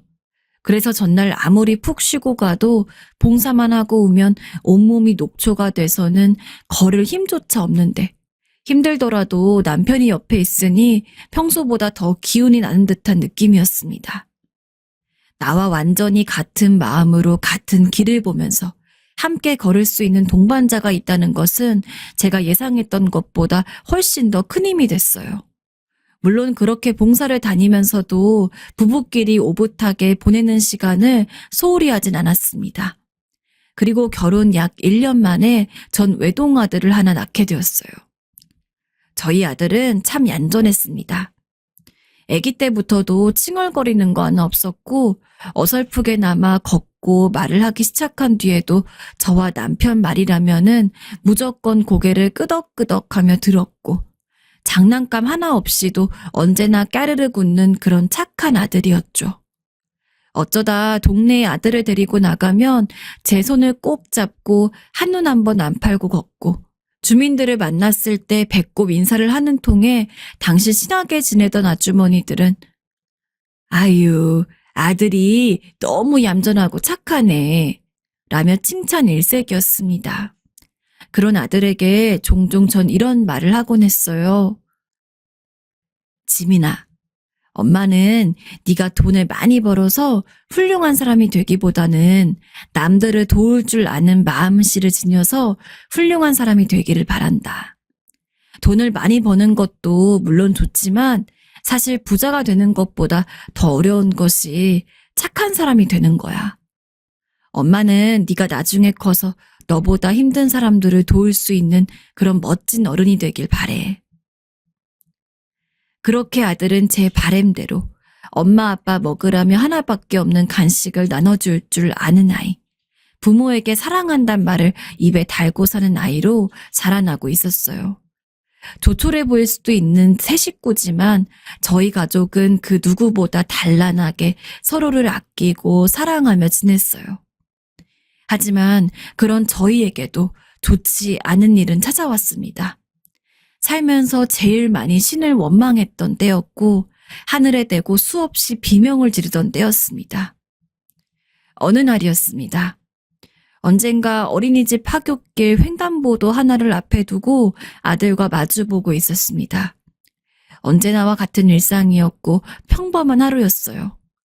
그랬기에 저는 설마 제 눈앞에서 아들이 차에 치이는 광경을 보게 될 거라 감히 상상조차 하지 못했습니다.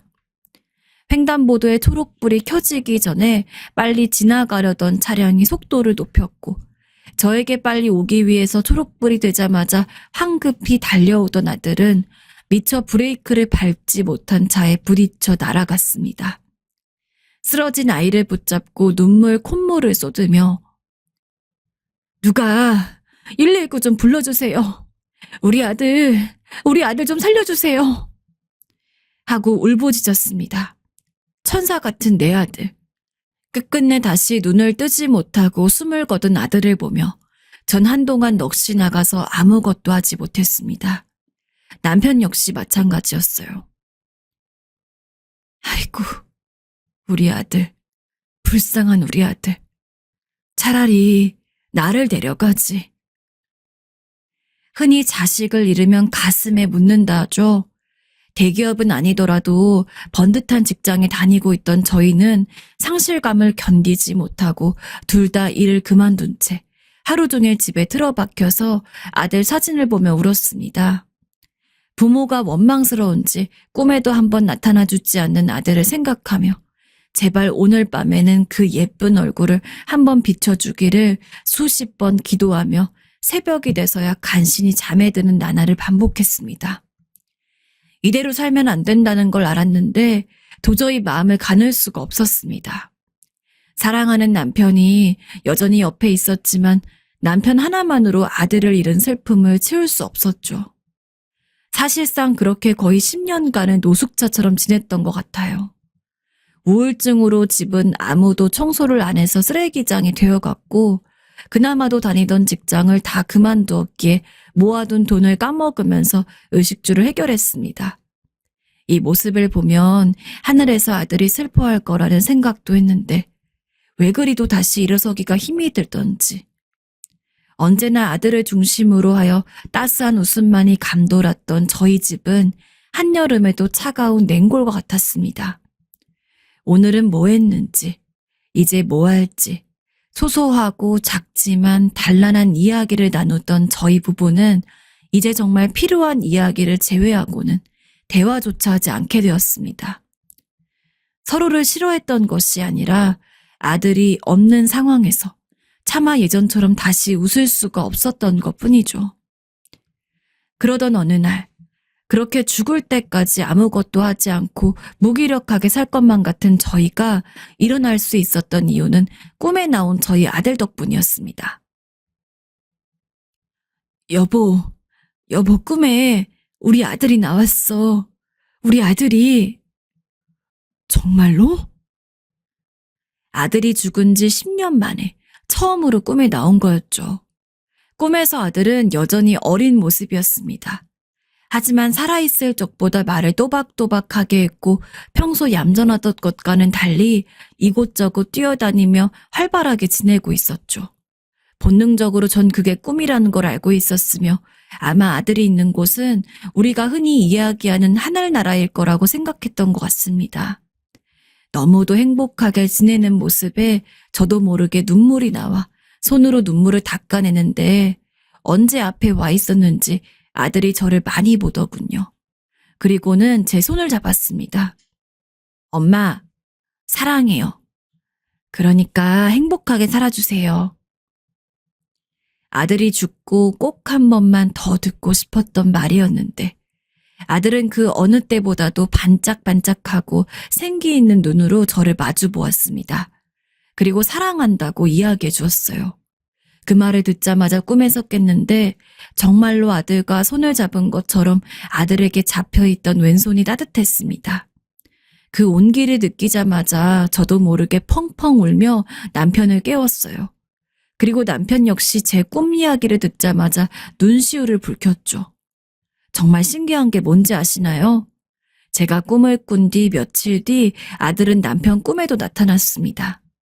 내용은 달랐지만 남편의 꿈에 나왔던 아들 역시 남편에게 사랑한다고 했다고 하더군요. 저희 부부는 아들의 꿈에 다시 한번 이 세상을 힘내서 살아가라는 그런 신호라고 생각했습니다. 우리 이제는 정말 정신 차리자. 비록 꿈이지만 나는 그 꿈처럼 우리 아들이 하늘나라에서 그 누구보다도 행복하게 지내고 있을 거라고 믿어. 그러니까 우리도 살아서 우리가 할 수 있는 일을 하자. 응, 여보, 그러자.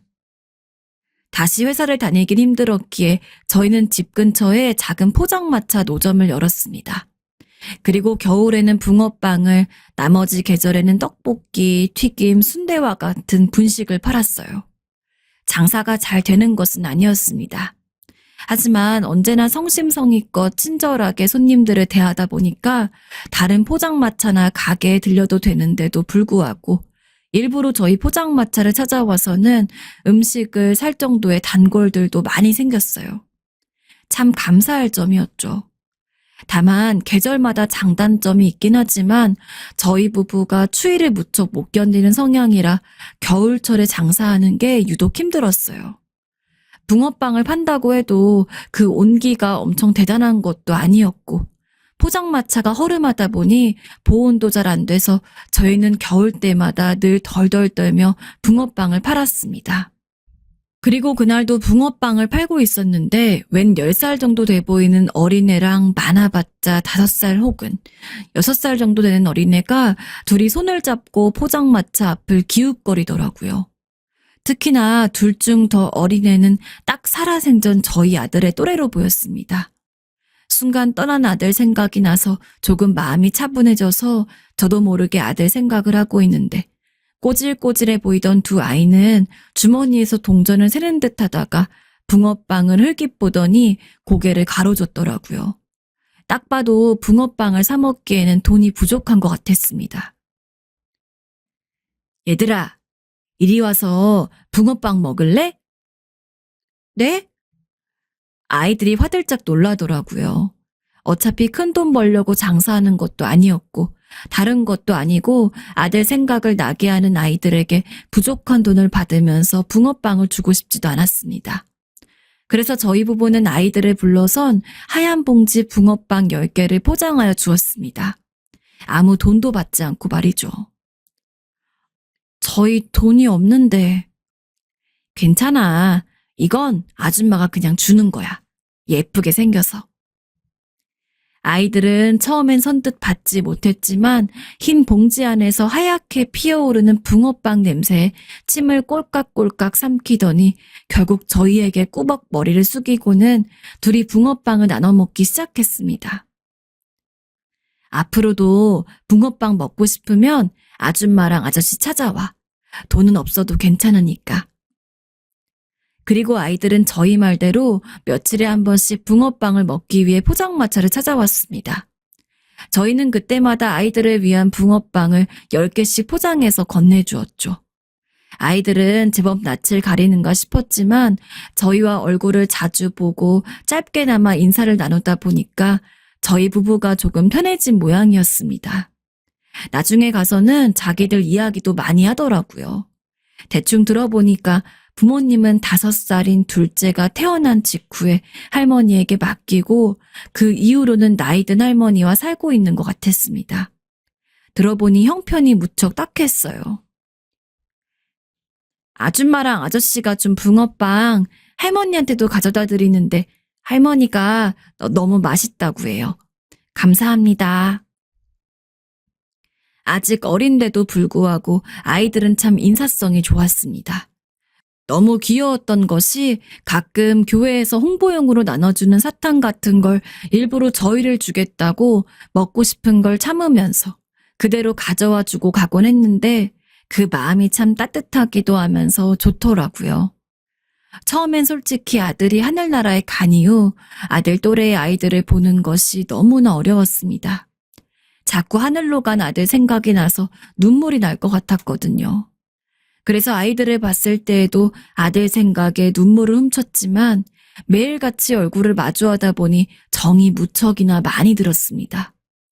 어쩌다 안 오는 날이 있으면 걱정도 되기도 하고 밥은 잘 챙겨 먹고 있는지 무슨 큰일이 일어나진 않았는지 자꾸 생각이 나고 하나 있던 아들을 잃은 뒤 절대 다시는 자식을 낳지 않기로 결심했던 저희는 며칠에 한 번씩 찾아오는 두 아이들을 보면서 점점 마음을 열었습니다. 다시 자식을 낳기로 결심한 것은 아닙니다. 다만 어쩐지 두 아이들은 아들을 잃고 슬퍼하는 저희를 위해서 하늘이 보내준 선물 같다는 생각이 들었을 뿐이었습니다. 여보, 우리 그 애들을 후원해 줄까? 보아하니 집안 형편이 좋지 않아서 나중에 학교도 제대로 다니기 힘들 것 같은데. 애들을 자주 보다 보니까 정이 많이 들었나 봐. 우리 아들 생각도 나고. 비록 우리 아들은 하늘나라에 있어서 아무것도 못 해주지만 저 애들이라도 나중에 훌륭한 사람이 될 수 있도록 돕고 싶어. 그래, 좋은 생각이야, 당신. 결국 저희 부부는 두 아이를 후원하기로 했습니다. 성인이 될 때까지 붕어빵 그리고 분식을 팔아서 애들 학용품도 사주고 책가방도 사주고 옷이랑 음식도 사줬어요. 그리고 아이들을 키우고 있다던 할머니 역시 직접 가서 돌봐드렸습니다. 처음 후원을 결심하고 할머니네 집에 찾아갔을 때 예상은 하고 있었지만 그런 저희 예상을 더 웃돌 정도로 집은 너무나도 허름하고 거의 쓰러지기 직전의 모습이어서 어찌나 가슴이 아프던지. 할머니는 나이가 들어 거동이 불편한 상황에서도 아이들을 키우기 위해서 최선을 다하고 계신 분이었어요. 배지 주우며 겨우 살아가는데 정말 감사합니다. 너무 감사합니다. 아니에요. 그냥 건강히만 계셔주세요. 그래서 저희는 벌어둔 돈으로 할머니 건강검진도 시켜드리고 약도 지어드리면서 최대한 아이들이 그리고 할머니가 좋은 환경에서 지낼 수 있도록 노력했습니다. 저희 형편이 좀 더 넉넉했으면 훨씬 더 많은 것들을 도와드릴 수 있었을 텐데 아쉽긴 했지만 그래도 저희가 할 수 있는 한도 내에서 학비도 지원하고 이것저것 도움을 드렸어요. 그러기를 10여 년, 첫째는 무사히 대학에 합격을 했고 둘째 역시 마찬가지였습니다. 뿌듯한 마음에 두 아이의 합격 소식이 너무나 기뻤습니다. 마치 제 자식이 대학에 붙은 느낌이었죠. 이제 저희가 할 수 있는 건 다 했다는 생각이 들었습니다. 아이들을 좋은 마음에 도와주긴 했지만 그렇다고 해서 저희가 아이들의 부담이 되고 싶진 않았어요. 이제 대학 다니고 그러면 돈 쓸 일도 많고 하고 싶은 것도 많을 텐데 혹여나 저희한테 어떤 부채감을 가지고 있을까 걱정이 돼요. 아이들이 부담을 갖지 않도록 저희는 모든 연락을 끊고서 제 고향으로 내려가 작은 식당을 냈습니다. 작은 쪽지 하나만 남기고 말이죠. 작은 손 꼼지락거리며 붕어빵 사 먹으러 오던 때가 엊그제 같은데 벌써 너희들 다 대학생이 되었구나. 너무나 축하한다. 너희들은 비록 우리와 피가 이어져 있진 않지만 그래도 자식 같은 아이들이었어. 너희가 행복하게 살기를 바래. 소원이 하나 있다면 나중에 더욱더 어른이 되었을 때 너보다 약한 사람들을 도울 수 있는 마음을 지닌 사람이 되었으면 한다. 너희를 도울 수 있어서 행복했어. 자식 같다는 말은 거짓말이 아니었습니다. 실제로 아이들을 두고서 몰래 고향으로 내려오는데 이제 다시는 얼굴 볼 일이 없다는 생각에 눈물이 나더라고요. 저희가 예상했던 것보다 더 많은 정을 줬던 것 같습니다. 그래도 고향에 내려와서 작게나마 식당을 꾸려 바쁘게 일을 하다 보니까 점점 아이들의 생각은 희미해졌어요. 가끔 가다 불쑥불쑥 얼굴이 떠오르긴 했지만 그래, 대학 다니면서 잘 살고 있겠지. 지금쯤이면 직장을 다니고 있으려나? 똑부러진 아이들이니까 직장에서도 잘 지낼 거야. 라는 생각을 위안으로 삼으며 하루하루 바쁘게 일했습니다. 그렇게 식당을 운영한 지 10년, 이젠 저희 부부 얼굴에도 주름살이 늘었고 예전만큼 힘넘치게 식당을 꾸려나가는 게 너무 어려웠습니다. 그래서 식당을 운영하는 시간도 줄이면서 여유 시간을 많이 가졌어요. 잠시 문을 닫아놓고 남편과 시시콜콜한 이야기들을 하면서 햇볕을 치다가 다시 장사를 시작하고 저녁이 깊기 전에 가게 문을 닫고 나오고 별거 아닌 일상을 보내고 있었습니다. 그런데 어느 날 여느 때와 같이 잠시 가게 문을 잠가 놓은 뒤 의자에 앉아서 저와 남편이 이야기를 나누고 있을 때였습니다. 똑똑 유리문을 두드리는 소리가 나더라고요. 밖을 보니 처음 보는 청년들이었습니다. 무슨 일로 찾아오셨어요? 아직 장사 준비 전인데. 번듯한 양복을 입고 있던 두 청년은 제가 문을 열며 이야기하자 한참을 제 얼굴만을 바라봤습니다. 무슨 일인가 싶어서 눈만 꿈뻑꿈뻑 하는데 청년 중 하나는 너무도 놀라운 단어를 꺼냈습니다. 어머니, 저희 왔어요. 어머니가 도와주셔서 이렇게 좋은 직장 가지고 훌륭한 어른이 되어서 찾아왔습니다. 두 청년은 저희가 포장마차를 운영하던 시절 도와줬던 아이들이었습니다. 한 명은 변호사가 되었고 한 명은 치과 의사가 되었다고 하더라고요. 설마 저희가 있는 곳을 알고 찾아왔을 줄은 몰라서 너무나 깜짝 놀랐습니다. 비록 아이들 부담스러울까 도망쳐 오긴 했지만 이렇게 얼굴을 보니까 어찌나 반가운지. 게다가 언제나 아줌마, 아저씨, 나중에 많이 친해지고 난 뒤에는 삼촌, 이모라고 부르던 애들이 저를 어머니라고 부르고 남편을 아버지라고 부르는데 눈물이 순간 핑 돌아 오열하고 말았습니다. 오랜 기간 만나지 못했기에 그날은 아예 장사를 접고 저희 넷은 한참 동안 이야기꽃을 피웠어요. 나중에 대학을 졸업하고 어떻게 살았는지, 변호사가 되고 치과 의사가 된 뒤 가장 먼저 저희를 찾을 생각을 했다고 하더군요. 저희가 어떤 마음으로 고향에 온진 알지만 꼭 보답을 하고 싶었다고 합니다. 그리고는 식당을 쭉 둘러보더니 놀라운 말을 하더군요.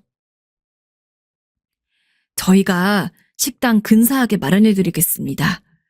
부모님이 없던 저희에게 어머니랑 아버지는 너무도 큰 힘이 되어주셨어요. 아마 저희를 도와주지 않으셨으면 별 볼 일 없는 사람이 되었을 겁니다. 자식들이 효도하는 거라고 생각하고 부디 좋은 마음으로 받아주세요. 몇 번이고 거절을 했지만 안 받아주면 돌아가지 않겠다고 이야기를 하는 통에 어쩔 수 없이 너무 고맙다고, 특히 잊지 않고 저희를 찾아준 게 제일 고맙다고 말했습니다. 두 아이가 저희를 어머니, 아버지라고 부르듯 사실 저희 부부에게도 언젠가부터 두 아이들은 가슴으로 낳은 자식이나 다름없었습니다. 저희는 애들 덕분에 식당도 큰 곳으로 옮기고 인테리어도 돈 걱정 없이 할 수 있었습니다. 그리고 편하게 쉴 곳이 필요할 것 같다며 2억 5천만 원짜리 아파트도 장만해 주었습니다. 저희는 여전히 시골에 있고 아이들은 서울에 있지만 몇 달에 한 번씩 꼭 시간을 내서 들려선 저희와 대화를 하고 가요. 이제는 훌쩍 커버린 아이들을 마주할 때마다 이상하게 죽은 저희 아들이 생각이 납니다. 어쩌면 이 아이들은 우리 아들이 하늘에서 보내준 선물이 아닐까요? 큰 회사는 아니지만 그래도 가족들 먹고 살기에는 문제 없을 만큼 내실 좋은 기업을 운영하고 있었습니다. 하지만 처음부터 이렇게 잘 살 수 있던 것은 아니었습니다. 대대로 가난하게 살아왔던 저희 집안은 제가 어렸을 때만 해도 그 가난에서 크게 벗어나지 못한 채 살고 있었습니다. 전 어린 마음에도 저희 집의 가난이 너무나 싫었습니다. 다른 아이들이 은연중에 저를 무시하는 것도 싫었고, 동네에 살고 있는 이웃 사람들이 저희 집을 보면서 수근수근 거리고 동정하는 것도 싫었습니다. 저 집은 저렇게 못 살아서 애는 어찌 키우려 하나? 그러게나 말이야. 어른들이 걱정스레 하는 말들도 너무 듣기 싫어 이불을 뒤집었을 정도였어요. 내가 나중에 어른이 되면 꼭 부자가 될 거야. 난 절대로 우리 부모님 같이 살지 않을 거야. 그 마음 하나 가지고 어릴 적부터 어지간한 어른들은 다 혀를 찰 정도로 독하게 굴었습니다.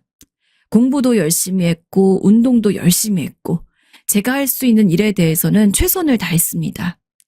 물론 뿌리 깊게 이어져 온 가난은 저 혼자 노력한다고 해서 쉽게 없어지는 것은 아니긴 했습니다. 하지만 그럼에도 포기할 수 없었습니다. 전 어떻게든 이 상황을 벗어나고 싶었으니까요. 그나마 다행히 제가 젊었을 적만 해도 개천에서 용난다는 속담이 그럭저럭 들어맞을 때였고 그 속담대로 저는 개천에서 난 용이 되었습니다. 그건 바로 모두 지금의 아내와 결혼하면서 이루게 된 성과였습니다. 물론 아내가 저희 집안 사정을 보고서 금전적으로 지원해 준 것은 아닙니다. 다만 아내는 저희 집보단 부유한 가정에서 유복하게 자라왔고 제가 따로 사업체를 운영하고 싶다는 이야기에 아내는 저를 믿고서 자신이 그동안 모아왔던 돈을 제게 투자해 주었습니다. 그런 의미에서 아내는 제게 있어 인생의 영원한 동반자이기도 하지만 한편으로는 제 사업, 즉 회사의 투자 파트너이기도 했습니다. 어찌됐건 아내의 도움으로 전 회사를 운영해 나가 중견기업 혹은 대기업이라고 하기는 못하지만 그래도 어느 정도 알 사람들은 아는 중소기업으로 일구어 나가며 가족들을 부양했습니다.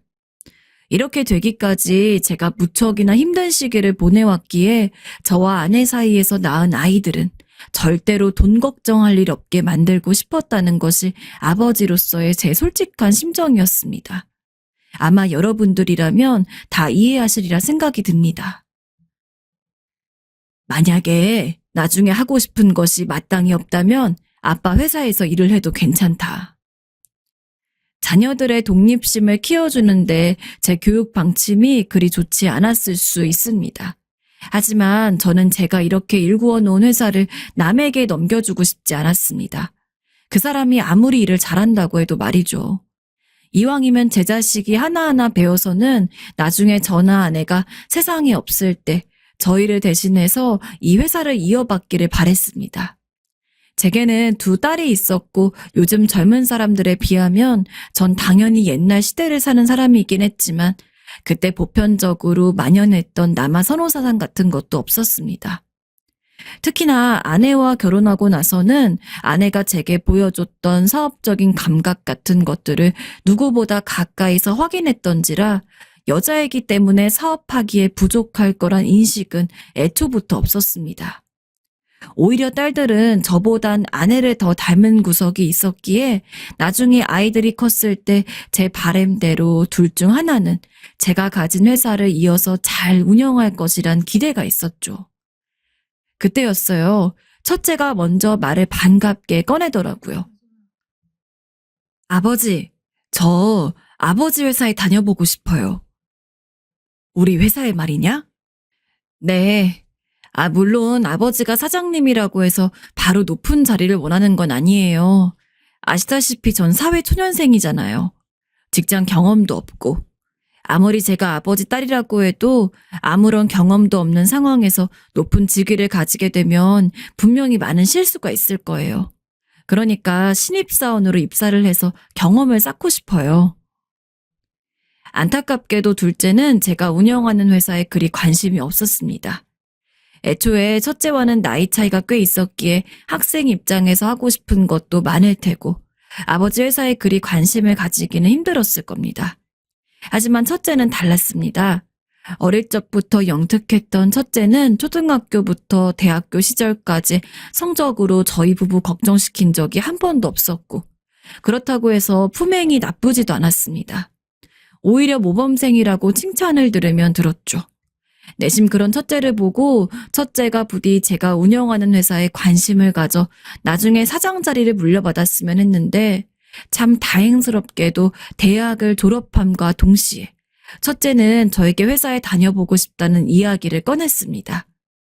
게다가 스스로 높은 직위가 아닌 신입사원의 자리를 요구하니 그 정도야 제 권한으로 충분히 이뤄줄 수 있는 부분이었습니다. 기쁜 마음으로 첫째를 회사에 다니게 했고 제 예상대로 일을 하게 된 딸아이는 그 누구보다도 현명하고 똑부러지게 업무를 처리해 나갔습니다.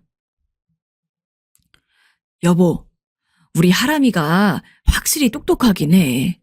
내 딸이긴 해도 어쨌든 회사 직원이니까 최대한 객관적으로 보고 있기는 한데 보고서 쓰는 걸 시켜봐도 사회 초년생이라고는 믿기지 않을 만큼 깔끔하고 이 과장이랑 정 차장 이야기를 들어보니까 그쪽도 하람이가 일 잘한다고 아주 난리더라고. 그럼 우리 하람이가 누구 딸인데요, 여보. 나는 그럴 줄 알았어. 하람이가 날 또 많이 닮았잖아. 안 그래? 맞아. 당신은 닮았는데 똑똑하지 않을 리가 없지. 아무튼 하람이 덕분에 미래 걱정은 없어. 작은 회사긴 해도 우리가 힘 모아서 운영하는 회사인 만큼 하람이도 애착 가지고 잘 운영할 것 같아. 첫째가 제 딸이라는 걸 모르는 상황에서도 딸아이는 다른 직원들에게 무척이나 칭찬을 받는 사원이었습니다. 나중에 가서는 직원들 역시 사실을 알게 되었지만 낙하산이니 뭐니 하는 이야기 하나 없이 어쩐지 사장님 따님이라서 이렇게 똑똑했나 보네요. 하고 계속해서 첫째를 인정해 주었습니다. 회사에 대해 배워가는 첫째를 볼 때마다 계속 이대로만 열심히 해주면 좋겠다는 생각만 잔뜩이었죠. 그러던 어느 날이었습니다. 아빠, 저 할 말이 있어요. 응? 무슨? 하지만 딸아이도 나이가 차고 하니 누군가와 사랑하고 싶었던 마음이 들었나 봅니다. 당시 제가 운영하던 회사에서 대리로 있던 남자와 연인이 되었다고 하더군요. 운영하는 회사가 그리 크진 않더라도 솔직히 회사에 다니는 저는 직원들에 대해서 잘 알고 있던 것은 아닙니다.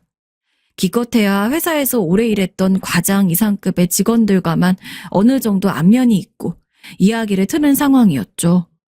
그렇기 때문에 딸아이가 만나는 대리에 대해서는 잘 아는 바가 없었습니다. 어지간히 현명한 첫째이니만큼 알아서 좋은 남자를 만났을 거라고 생각을 하더라도 아버지로서 당연히 걱정이 되지 않았겠습니까? 딸아이의 고백을 듣고 나서 전 직원들을 슬쩍 불러 딸아이가 만난다는 대리에 대해서 물어보곤 했습니다. 아, 김대리요? 요즘 젊은 애들 같지 않게 아주 똑부러지죠. 그러면서도 성격은 순해가지고 말도 잘 듣고요. 사장님도 김대리랑 이야기할 일이 있으시면 아마 마음에 드실 거예요. 김대리 엄청 착하죠. 애가 또 과묵한 맛이 있어가지고 다른 사람 험담 같은 거 하나 안 하고 아주 선비예요. 게다가 뭐 눈에 띄게 미남까진 아니더라도 그 정도면은 허우대도 나쁜지 않죠. 다행히 첫째가 만나는 사람은 다른 직원들에게 평판이 무척 좋았습니다. 물론 그거 하나로 한 사람의 성격을 모두 알 수 있는 것은 아니지만 그래도 그렇게나마 단편적으로 확인을 하고 나니까 마음이 놓이더군요.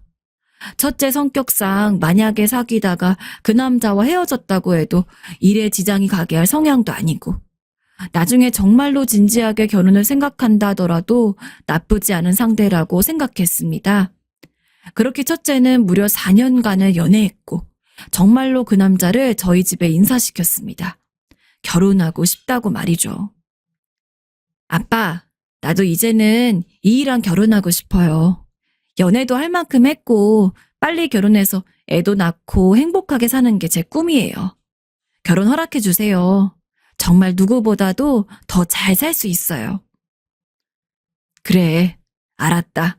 잘 살아봐라. 아빠는 널 믿는다. 누구보다. 물론 첫째의 연애가 길어지는 것을 보면서 확실히 그만큼 좋은 사람이기에 이렇게 오래 갈 수 있는 거란 생각이 들었기에 흡족하기도 했지만 애지중지 품에 놓고 키워온 첫째 딸이 부모의 울타리를 완전히 벗어난다는 게 참 씁쓸하기도 하더군요. 그래도 직접 만나본 딸아이 남자친구는 번듯하니 사윗감으로 좋다고 생각했고 저 역시 딸아이가 그 누구보다 행복하기를 바랬기 때문에 상견례를 빠르게 진행한 후 결혼까지 일사천리로 해결했습니다. 확실히 결혼을 한 딸은 이전보다 더 좋아 보이더군요. 회사에서도 공인된 부부인 만큼 사적인 이야기도 제법 나눌 법한데 결혼을 하고서도 사위와 첫째는 점심시간 같은 자유시간을 제외하고는 언제나 업무 이야기로 바빴습니다. 김서방이 잘해주냐? 뭐 서운하게 하는 건 없고? 그런 거 있으면 꼭 나한테 이야기해야 한다. 그럼요, 아빠. 서운한 거 하나도 없어요. 오히려 살면서 지금만큼 행복했던 때가 없는걸요? 그래? 다행이구나. 딸아이는 그 말대로 늘 밝은 얼굴이었습니다. 회사에서야 부부보다는 동료로서 지낸다고 하더라도 집에 가면 사위가 첫째를 제법 챙겨주는지 어쩌다 잘 지내는지 궁금하여 확인 삼아 물어보면 첫째는 누구보다 기쁘다는 얼굴로 제게 행복하다는 것을 알려주었습니다. 첫째는 결혼을 하고 나서도 회사에 쭉 다녔고 앞서 이야기했듯이 여전히 회사 업무에 집중하긴 했습니다. 하지만 아무래도 신혼이기도 하고 이것저것 신경 쓸 게 많아서 아버지가 아닌 회사 사장 입장에서 조금 걱정되는 게 없진 않았습니다. 그러나 때마침 둘째가 대학을 졸업하고 나서 예상치도 못하게 제 회사에 입사를 하게 되었습니다. 아빠, 저도 언니처럼 아빠 회사에 다니고 싶어요.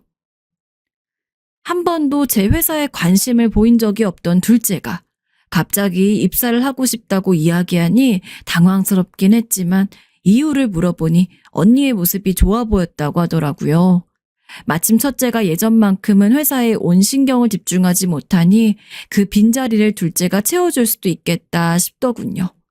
그래서 둘째 역시 첫째가 처음 회사 들어올 때와 똑같이 신입사원으로 입사를 시켰습니다. 하람아, 너가 우리 회사에 열심인 건 알지만 그래도 신혼인데 김서방이랑 신혼 생활을 좀 즐기기도 해야지. 네 동생 서윤이가 입사하기로 했으니까 한동안은 회사 일에 너무 신경 쓰지 않아도 괜찮다. 내가 비록 너를 후계자 아닌 후계자로서 생각하긴 하지만 그렇다고 해서 네가 마땅히 누려야 할 행복을 뺏고 싶진 않아. 그러니 신혼생활 잘 보내라.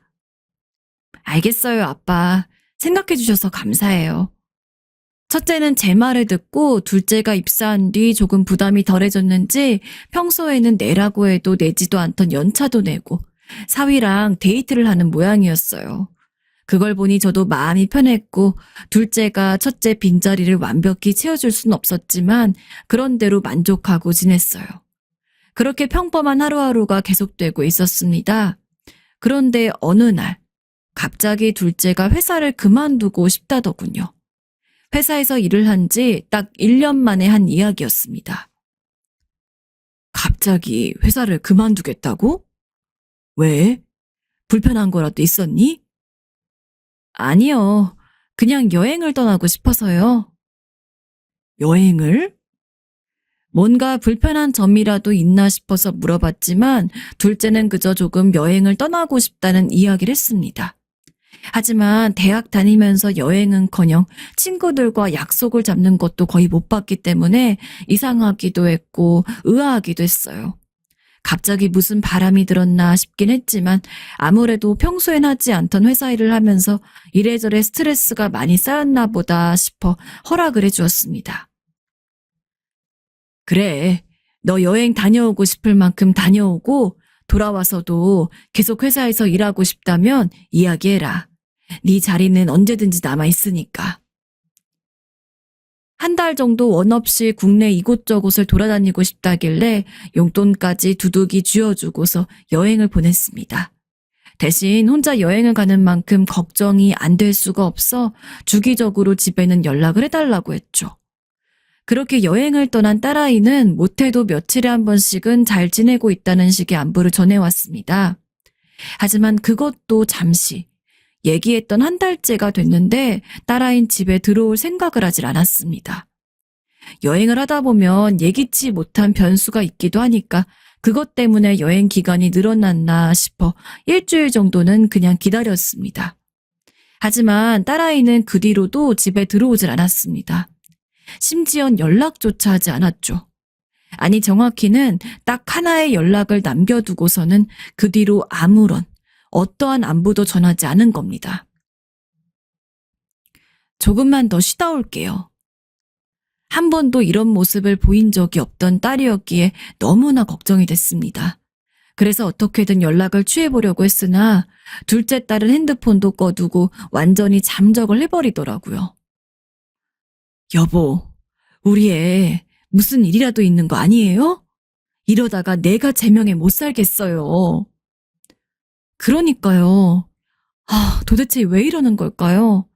나는 얘가 갑자기 여행 간다고 했을 때부터 이상했어요. 저도, 아내도, 그리고 첫째도 틈만 나면 둘째가 걱정되어 잠을 이루지를 못했습니다. 정말 온갖 별의별 생각이 다 들었어요. 혹시 나쁜 마음이라도 먹고 극단적인 선택을 하는 건 아닐까 싶기도 했고, 워낙 세상이 흉흉하다 보니 이대로 집에 영영 돌아오지 않으면 어쩌나 그런 걱정도 들고. 하지만 불행 중 다행으로 둘째가 잠적을 한 뒤로 딱 7개월에서 8개월 후에 둘째는 다시 집으로 돌아왔습니다. 하지만 둘째가 돌아와서 기쁜 것도 잠시, 저희 가족은 믿을 수 없는 상황을 직면하게 되었습니다. 남자친구 하나 없던 둘째가 잠시 밖에 나가 있다 돌아온 사이에 만삭의 몸으로 배가 불러있던 것입니다. 엄마, 아빠, 나 임신했어요. 이미 오래돼서 지을 수도 없어요. 뭐? 임신을 했다고? 아내는 뒤로 넘어가기 일보 직전이었어요. 청천벽력이었습니다. 아직 결혼조차 하지 않은 딸이 임신이라니. 무작정 딸아이를 혼낼 수도 없고 그렇다고 위로만 할 수도 없는 상황에서 전 그저 묵묵하게 둘째만을 바라보고 있었습니다. 둘째는 여행을 핑계 삼아 밖에 나가 있던 사이에 이미 마음속으로 많은 것들을 정리했는지 임신 소식을 알리는데도 떨림 하나 없이 참 덤덤해 보였습니다. 대체 이 사태를 어떻게 해야 할까 싶어 고민을 하는데 둘째가 갑자기 첫째의 이야기를 꺼냈습니다. 꼭 해야 할 이야기가 있으니까 집에 언니 좀 불러줘요. 그리고 형부도요. 어차피 가족끼리 상의를 해야 하는 만큼 첫째도 불러서 함께 이야기를 나눌 생각이 있었기에 알았다고 하고 그 즉시 첫째에게 전화를 걸었습니다. 둘째가 돌아왔는데 일이 생겼으니 빨리 좀 와달라고요. 평소 둘째를 무척이나 아끼던 첫째는 전화를 받자마자 사위와 함께 불이 나게 저희 집으로 왔습니다. 그리고 첫째 역시 둘째의 잔뜩 부른 배를 보고 아무 말도 하지 못했죠. 서윤아, 너 도대체 밖에서 무슨 일이 있었던 거야? 왜 너가 임신을 해서 돌아왔어? 이거 밖에서 임신한 거 아니야. 집에 있을 때 임신한 거지. 둘째는 자기의 부른 배를 쓰다듬으면서 첫째를 똑바로 쳐다봤습니다. 그리고 충격적인 말을 꺼냈죠. 전 둘째 딸아이 입에서 흘러나오는 말들을 그저 넋놓고 들을 수밖에 없었습니다. 지금도 그때 생각을 하면 온몸이 경련을 일으킨 것처럼 떨려옵니다. 이 애 형부 애야. 뭐라고? 너 지금 뭐라고 했어? 기야말 노릇이었습니다. 믿기지가 않아서 둘째와 첫째 사위를 번갈아 봤지만 첫째 사위는 뭔가 찔리는 것이 있다는 듯 아무 말도 하지 않고 고개를 숙였습니다. 첫째는 이 말도 안 되는 상황에 첫째 사위 어깨를 쥐고 흔들며 당신 저게 무슨 이야기야? 서연이가 하는 이야기가 진짜야? 아니지? 서연이가 잘못한 거지. 그렇지? 라며 답을 재촉했지만 첫째 사위는 끝까지 침묵을 고수했습니다. 충격을 받은 첫째는 쓰러지고 아내는 쓰러지는 첫째의 몸을 받아들곤 짐승처럼 울었습니다. 텔레비전에서나 보던 콩가루 집안의 이야기가 우리 집 이야기가 되다니 화가 나서 견딜 수가 없었습니다. 도저히 손을 올리지 않고는 참을 수가 없어서 첫째 사위에게 다가가 머리를 후려치며 이 짐승 같은 놈, 네가 그러고도 사람이야? 어떻게 아내 동생이랑 정을 통할 수가 있어? 라며 사위의 머리채를 쥐어 잡았지만 제 손에 휘청대면서도 사위는 아무런 말도 하지 않았습니다. 사실 전 그때까지만 해도 아무 죄도 없는 둘째를 꼬여서는 사위가 일방적으로 나쁜 짓을 했다고 생각했습니다. 하지만 둘째는 제가 첫째 사위를 때리는 모습을 보더니 만삭에 몸을 내선 벌떡 일어나 제 손을 잡았대며 오빠한테 그러지 마. 아빠, 오빠는 아무 잘못이 없어. 라며 소리를 치더군요. 형부가 아니라 오빠라니. 둘째의 말도 안 되는 폭로가 진짜라는 것.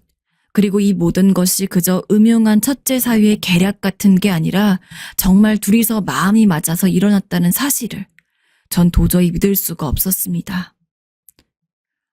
너 그러면 여행 간다고 핑계대면서 나갔던 게 임신 때문이었냐? 네. 아빠랑 엄마가 제 임신 사실을 알면 애 지우라고 할까 봐요. 그러면 네 형부랑 이놈이랑 뭐라도 있었단 말이야? 정말? 첫째만큼은 아니었어도 둘째 역시 살면서 부모 속 한번 썩인 적 없습니다. 자식 둘 키우면서 이렇게까지 평온하게 애를 키워도 되나 싶을 정도로 말썽 한번 안 부리고 자랐어요. 첫째는 결혼을 했으니 이제 둘째만 자기 짝 잘 찾아서 좋은 사람 만나가지고 결혼하면 된다고만 생각하고 있었습니다. 그러면 제가 할 도리는 다 했다고. 우리 가정은 이제 앞으로도 쭉 행복할 기만 있을 거라고 생각했습니다. 근데 어떻게 자기 형부랑 그런 짓을 할 생각을 했는지. 쓰러진 첫째를 눕히고 일단 둘째를 내보냈습니다. 그리고 첫째 사위를 바닥에 무릎 꿇려 앉힌 뒤 이 사태에 대한 해명을 해보라고 했죠. 일단 일은 벌어졌고 솔직히 어떤 해명을 하든 결국 둘째랑 그렇고 그런 짓을 한 게 확실한 이상 용서할 수는 없었습니다. 하지만 그래도 조금이나마 첫째가 받은 충격을 덜 수 있을 만한 변명이 있을까 싶어 이야기를 들어보려고 했습니다. 죄송합니다. 장인어른, 입이 10개여도 할 말이 없어요. 그저 제가 하고 싶은 말은 하룻밤 실수에 불과했다는 점입니다. 그날 회식이 있었는데 제가 너무 만취해서 기억이 잘 안 납니다. 정말 죄송합니다. 절대 하람이를 사랑하지 않거나 해서 그런 게 아니에요. 저도 제가 왜 그랬는지 잘 모르겠어요. 죄송합니다. 저희 집안은 거의 풍비박산난 거나 다름없었습니다. 깨어난 첫째는 식음을 전폐하며 밥 한 끼 먹으려 들지 않았고 사위와는 별거 아닌 별거를 한 채로 저희 집에서 방에 틀어박혀 나오질 않았습니다. 아무리 노크를 하고 문을 두드려도 대꾸 한번 하지 않는 통에 저와 아내의 속은 썩어 들어가고 있었습니다. 이 사태에 대해 둘째의 이야기도 들어봐야 할 것 같아 개인적으로 조용히 둘째에게 연락을 해서 밖에서 만났습니다. 하지만 하룻밤 실수였다고 주장하는 사위와는 달리 둘째는 다른 이야기를 하더군요. 오빠랑 저랑은 진짜 사랑하고 있어요. 알아요. 제가 나쁜 년이라는 거. 근데 아빠 사람 마음이 가는 게 죄는 아니잖아요.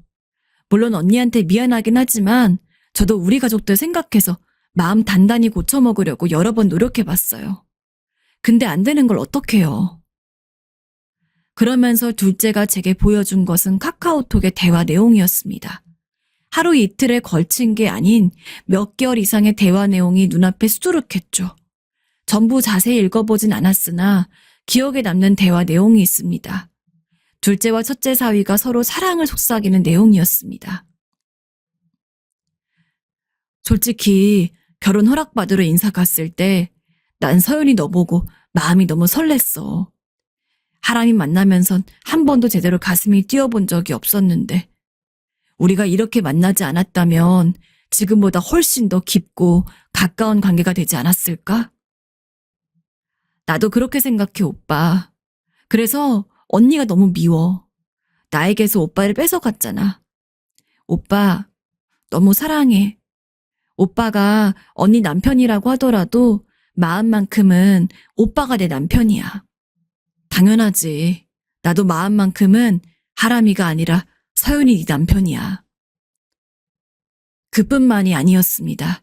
진심인지 아닌지 알 순 없지만 사윈 첫째와의 이혼을 진지하게 고려하는 내용에 대해서도 둘째와 이야기를 나눈 적이 있었습니다. 그런 주제에 하룻밤 실수라고 주장하는 게 얼마나 어이가 없던지. 나 이제 더 이상 당신에 대한 마음을 못 참겠어. 하람이랑 진지하게 이혼을 생각해 보려고 해. 어차피 우리 사이엔 아이도 없고 헤어지려면 지금 헤어져야 당신이랑 빨리 만날 수 있잖아.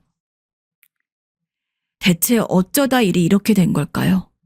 얌전하던 둘째가 이런 짓을 저지른 것도 참 사람 좋아 보이고 우직해서 나쁜 짓이라곤 하나도 모를 것 같던 사위가 둘째랑 이렇게 바람을 피고 있었을 거라고는 꿈에도 생각해 본 적이 없었습니다.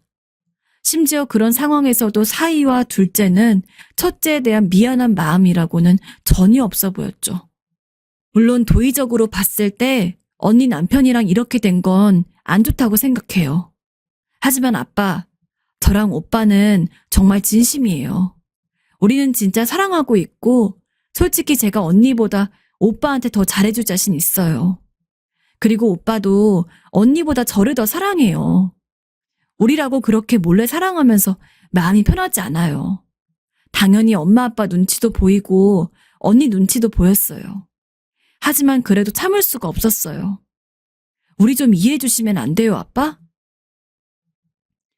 너 대체 애가 왜 이렇게 변했니, 서윤아? 너 이렇게 뻔뻔하고 나쁜 애 아니었잖아.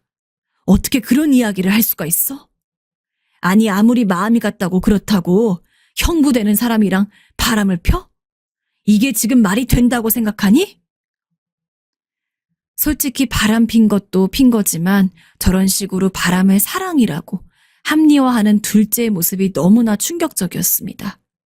지연이는 자기 때문에 거의 정신병이 걸린 것처럼 아무것도 못하고 있는데 어쩜 저리 뻔뻔스러운지.